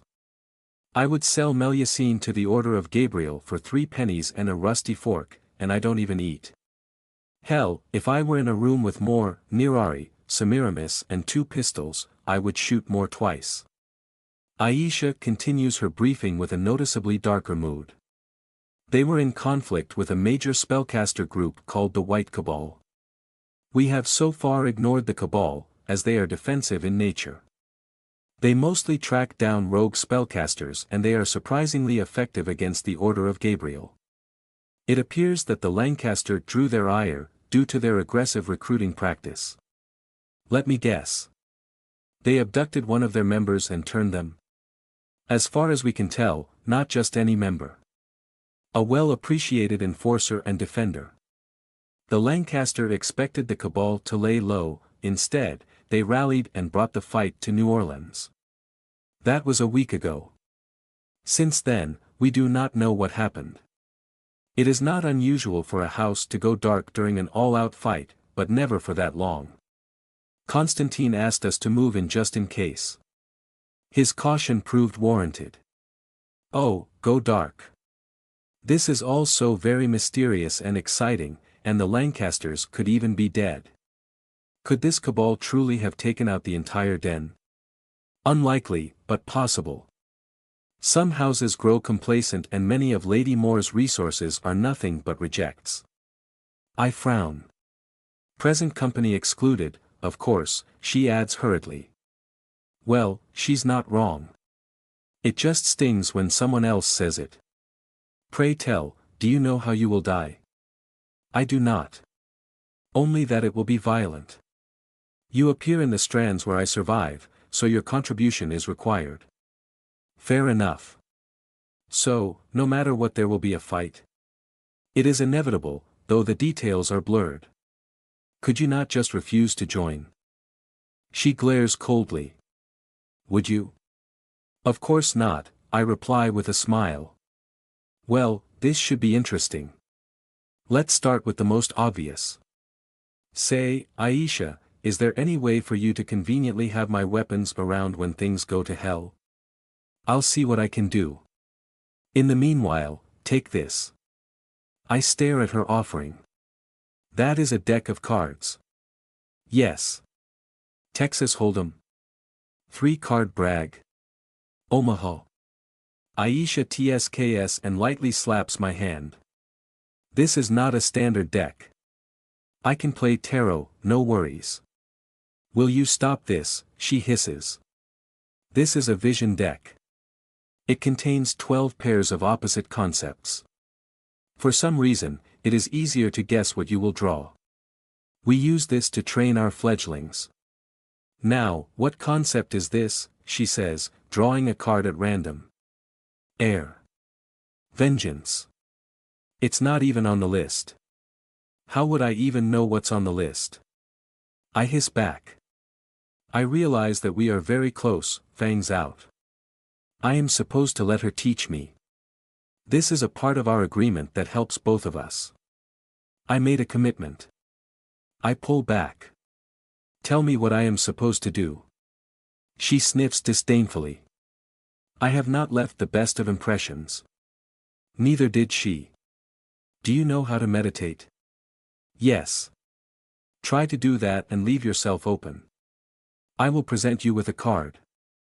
Focus on the card and just the card, nothing else. When this works, you will be able to glimpse details of it. Just tell me those and we will see if this worked. Right. Neshoba said that distance, time and level of involvement all affect how easily I can see. The bloody thing is right in front of me, it's the present and I can hardly be more involved. This will be child's play. Probably. You latched a tendril of essence to the card. Should I stop? No. Latching won't help you read the card, but it might help you focus. Go on. Card. The card. Card. The world, in all its horizontal glory. The infinity of potential upward and beyond. A crux. Two choices. One branches from immediate satisfaction, the other, from maturity. The second choice leads to a better path. I will need to act out of character. It will require forgiveness. Ow. I collapse forward. Aisha prevents me from hitting the floor by steadying me. I grab my head to ward off the beginning of a terrible migraine. Something sticky rolls to my lips. Forgiveness is not in the list, although I can tell you saw something. Come, let me guide you to your room. You need rest. I don't know who I will have to forgive, but if it's Melyacine, we're all doomed.